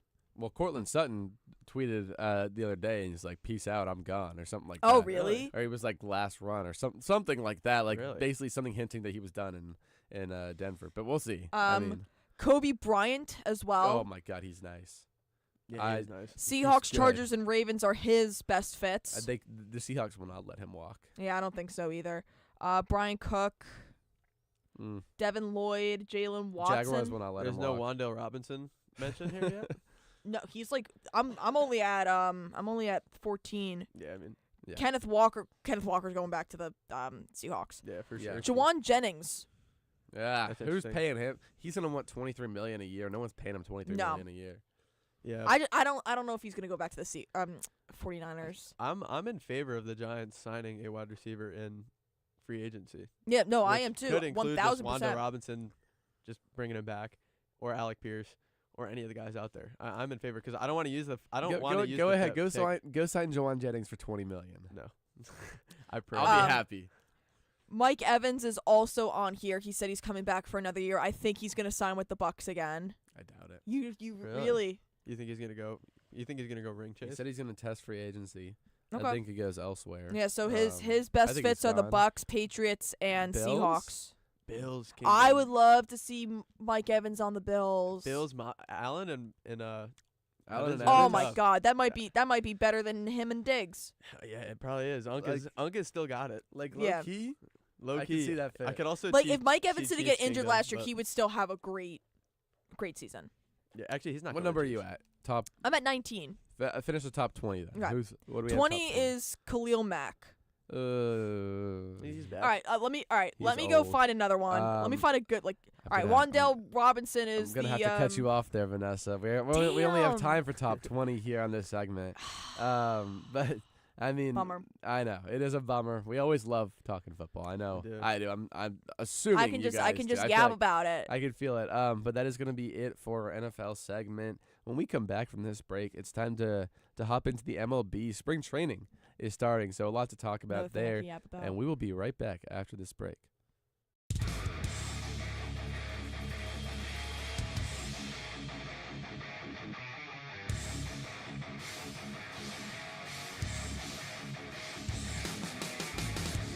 Hey Devils fans, Tucker Austin here from WFUV Sports, one of your New Jersey Devils beat reporters for the 2025-26 season. From Hughes Brothers Havoc to Heischer hat tricks and Markstrom masterclasses, I'll have you covered live from the Prudential Center for all things Jersey hockey. Follow me on X at @taustin_24, where I'll have live game updates, analysis, and post-game coverage all season long as the Black and Red look to bring Lord Stanley back to the Rock. WFUV Sports is your home for everything New Jersey Devils.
We are back here at One on One, New York's longest running sports call-in show. Brendan Shorey here with Vanessa Kosuda and Ethan Wachs. Time to talk, baseball's back, We're actually. so back. Baseball is back, So back. ladies and gentlemen. It's been a long time. Despite the fact that it's just spring training, like the excitement, just because Warms my heart. you know baseball season, like opening day is right around the corner. We also have the World Baseball Classic coming up. That's really, really exciting. That's always a fun tournament. Oh yeah, I'm so excited. I'm a little bummed that some of the guys on Puerto Rico have been dropping out a little bit. Insurance stuff, which is just really a bummer. I mean, I can't blame him after seeing like what happened to like Edwin Diaz. Oh and, yeah, totally like, understandable. you know, like the freak injuries, they happen. Yeah, totally understandable. But DR's really good. US is really good. Japan's good per usual. But yeah, so I think that's gonna be really exciting. But it means that spring is right around the corner, and I'm gonna be at Yankee Stadium in about a month, a little over a 70 month. degrees like at the 5 ballpark. weeks. Yeah. Like there's nothing better, and this is just from a student perspective here at Fordham that loves the Yankees, and some of you might agree with me. Think of it like the Tuesday night you don't have classes the next day. It is not a cloud in sight. The sun setting at 7 p.m. and you're going to the Yankee game. 65 degrees outside. A crisp 65 degrees, and you're watching the Yankees play. You got that big bucket of popcorn, or you got the chicken tenders bucket with the fries on top. I love that. Love it. Stop. I'm more of a burger or I'm also just hungry, but I'm more of a burger and hot dog combination myself. But like, I go for the Italian sausage and a hot dog. I double up. What's sad is that I'm Italian and I don't like sausage. Oh my god, they do a good Italian sausage. Yeah, there at the but it's ballpark. just also just like sitting in the bleachers and you're with all the fans, and then Aaron Judge hits a 450 sneaking down nuke. to as low as you can. Yeah, Yeah. like I'm there's just excited. nothing better. There isn't. I'm excited. I'm a Met fan, but Okay. City Field's pretty cool. I went there for the first time in August when they played the Mariners. City Field is nice. I will say that. Fun fact, I was on TV for that one. I was sitting like, Oh, nice. my dad got these like epic seats, so we were sitting like right there. That's awesome. Yeah. I was in I go to some Yankee games with my friend who's a Yankee fan, and Do you hate watch them? no, No. Okay. Wow. I actually It's the first time I've ever heard a Mets fan say like they don't hate watch the Yankees. When I they're hate there. watch the Mets. Sorry, Ethan. I don't hate the Yankees. I tolerate it. Okay. I don't love the stadium. So it's a little league ballpark. It looks like a more like a monument than like an actual Okay. stadium. Old Yankee Stadium was the monument. Yeah, but last year my dad's partner won a contest, and it included Legends Club seats. Oh, nice. So I sat in there. It's a score right first there. time, and Oh my god. You want to know what's crazy? I had the Legend seats for that one Brewers game where they hit the 9 home runs. Oh, I was at Oh, that wow. game. Dude, that was it was insane. Like, we were right there. It was God. I kid you not. I get there. I go with my friends. It was game 2 of the season. Yeah. We get there. We're sitting up in like up high and We went to- right field. I went to opening day with my friends. That's so- nice. I couldn't go to opening day because I had a couldn't go to that midterm. one. I had some class that day, but the next day we went, and some of my friends, like, they're not like big baseball watchers, and so like they'll go to games occasionally because like we like plan it. They'll be like, yeah, I'll go with. But like anyways, we get there. First batter, home run.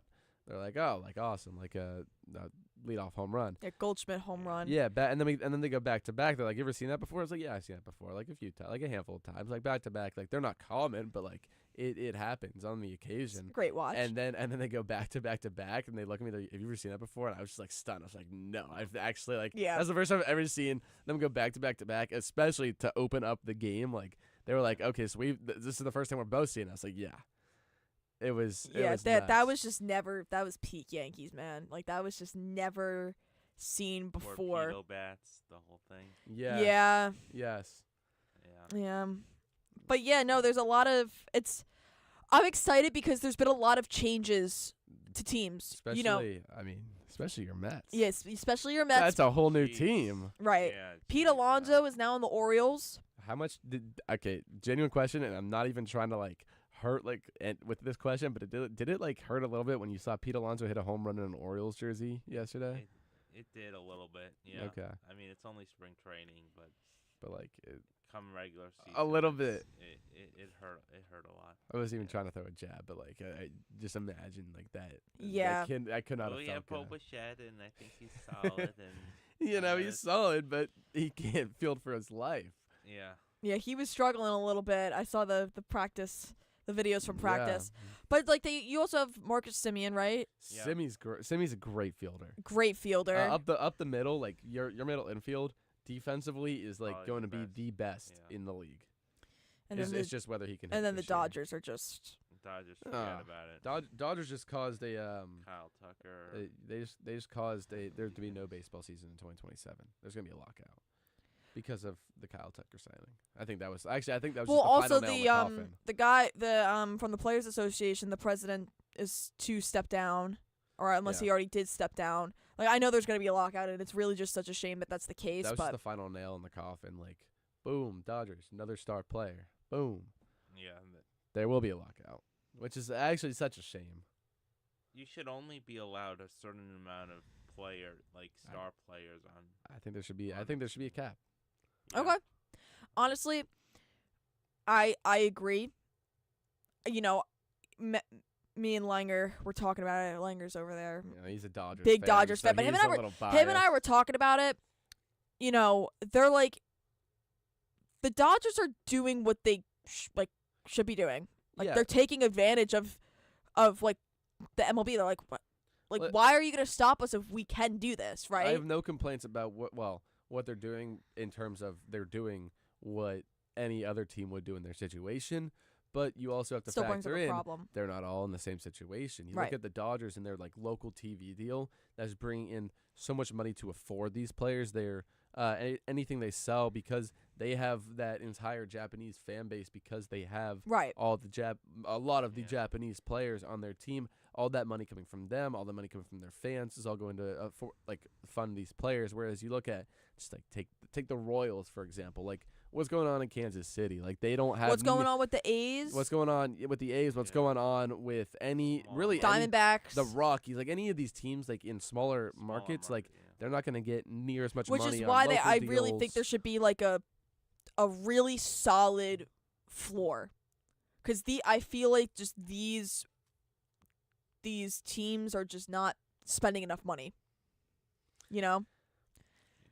They gotta put a salary cap in, like Yeah, they gotta do both. They gotta do both.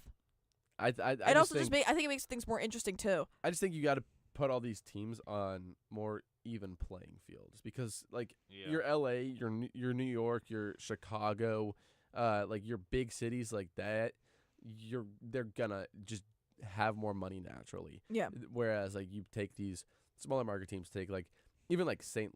Louis, your Kansas City. You want to know what's so funny? Like these teams just don't have as much money to spend. A couple of years ago, like before, like I would say like 2019, like it was really funny. Like I could name every team. Like I completely forgot about the Diamondbacks. Like when they were just like they weren't relevant. You know, they weren't relevant. Rockies. The only reason why they're relevant is because they're so bad. Yeah. You know, I'm glad they're like I don't even know what their deal is, but like it's a mess. It's Chris Bryant's retirement home. It was Nolan Arenado. Like he just wanted to get the heck out of there. Like they have big name players who just like don't perform. Yeah, I mean, I'm glad. You know, Detroit was really in a tough spot, but now they're good. You know, Tarek Skubal is the back, best pitcher in the world. Best pitcher, and he had to go to for arbitration. some reason they don't want to pay him, which is so crazy to me. Which is just so crazy to me. They can afford Tarek Skubal's money when they're not really paying anyone else on that team. Right. Maybe Riley Green and Kerry Carpenter, but not as much. Dodgers get him again. If the Dodgers got him, I would have actually like boycotted baseball. Yeah. Yeah. But even like, the Rangers really they only have Corey Seager and like DeGrom. They have DeGrom's like kind of out of his prime old. though. No. He had a. I mean, he had a great year last year, Cy but Young caliber season. yes, last year, but the year before he was injured. Yep. The year before that, Marcus Semien's gone. Is Garcia still on the team? Nah, he's gone. He's gone. Yeah. He was terrible for us last year. Yeah, like He's the the Phillies, right? Rangers We don't got really have. Our pitching staff is nasty. Evaldi, DeGrom, and Mackenzie Gore as our Jack top Leiter's three. great too. Leiter is fantastic. Like My he's a brother great trains young with guy. Leiter at the Really? That's Annex sick. in Chatham. Yeah. Shout out the That's Annex. so sick, actually. Yeah. I mean, we got a great pitching staff, and then just we get an MO now, who's a big contract. Yeah. But it's I don't know. It's a lot But of also it's a lot of like the San Francisco Giants are like they used to be so good. they did. Okay, I don't know why, but it's just so random to me that they had an 100-win season like right after COVID. Like I think it was Yeah. 2021. They had an 100-win season, and then since then they've been like mid. Terrible. Yeah. They did destroy the. I remember going to that game. It was so bad. It was raining. It was freezing, and they got like, Stroman got lit up like a Christmas tree. Oh yeah. Yeah, Yeah, we definitely. left after the second inning because it was so bad. Yeah. Yeah. It was like the Giants. I don't even know what happened to them. I think it was like ever since they offered Aaron Judge and he like declined them. Arson Judge. Yeah, Arson Judge. Sorry, Oh, Arson Judge. I don't Ever since remember that. Arson Judge happened, like they've just been like Yeah. so. Tampa is a mess. Yeah, that's how they've always been though. Like, Yeah, but like they were coming close in 2020. they did. I was actually at some of those games. Yeah. Because they were played. Remember how they were played? No fans in the stadium. Oh, Yeah. They were played at Globe Life Field in Arlington. Okay. And my uncle has like one of the boxes, or one of the suites there. you guys and were, like, allowed to and so go? he got tickets for them. So we were like in the upper level like suites. That's where the tickets were. Yeah. And so This he is gave also, us like, he a gave away lower- tickets. Yeah. Yeah. But they used those for like like team personnel. Gotcha. And like stuff like that. So we were able to sit in those upper boxes. So we got a couple of games. And then they ended up having like limited fans in those games. So we were like there for a couple of the games. I actually caught a foul ball in the World Series, which is kind of nuts. Wow. But I went to like a couple NLCS games and like a World Series game that year, which was it was freaking crazy. Oh, I'm sure. It was nuts. But 2015 for the Mets World Series, I was there game 3. you were? That's great. That's nuts, actually. I think we were a couple of rows behind the dugout. Oh my God. My those are good poor seats. friend went to Game 5, Yankees and Dodgers. Oh. Oh. Like paid so much money for those tickets. Which game was the ball drop? Game 5. Okay. Yeah, New Year's Eve Yeah. came early that year. New York, the ball dropped in New York a little early. Yeah. That's okay, Arson Judge. That's okay. I'm hopeful for this year. Hopefully, we got. Oh, we're not too far away. Yeah, We're a few got weeks Cody out. Bellinger We're back. close. You know what? Actually, And Garrett Cole back. You know what we might do right now? We might skip the break. Sorry, Sam. Actually, this makes your job a little easier. We're gonna let's skip the break and let's get into the last segment. We have a few minutes, real quick, to do like just a little debate on which sport has the best playoffs / tournament. This is also an idea courtesy of Sam G and Grande in the back. Sam, you can actually. I don't think you just won't be able to hear what we say. So turn your mic off after you're done speaking. But you can chip in from back there if you would like. Yeah, on the producer mic. Go ahead. That is up to you. Do you want to go first?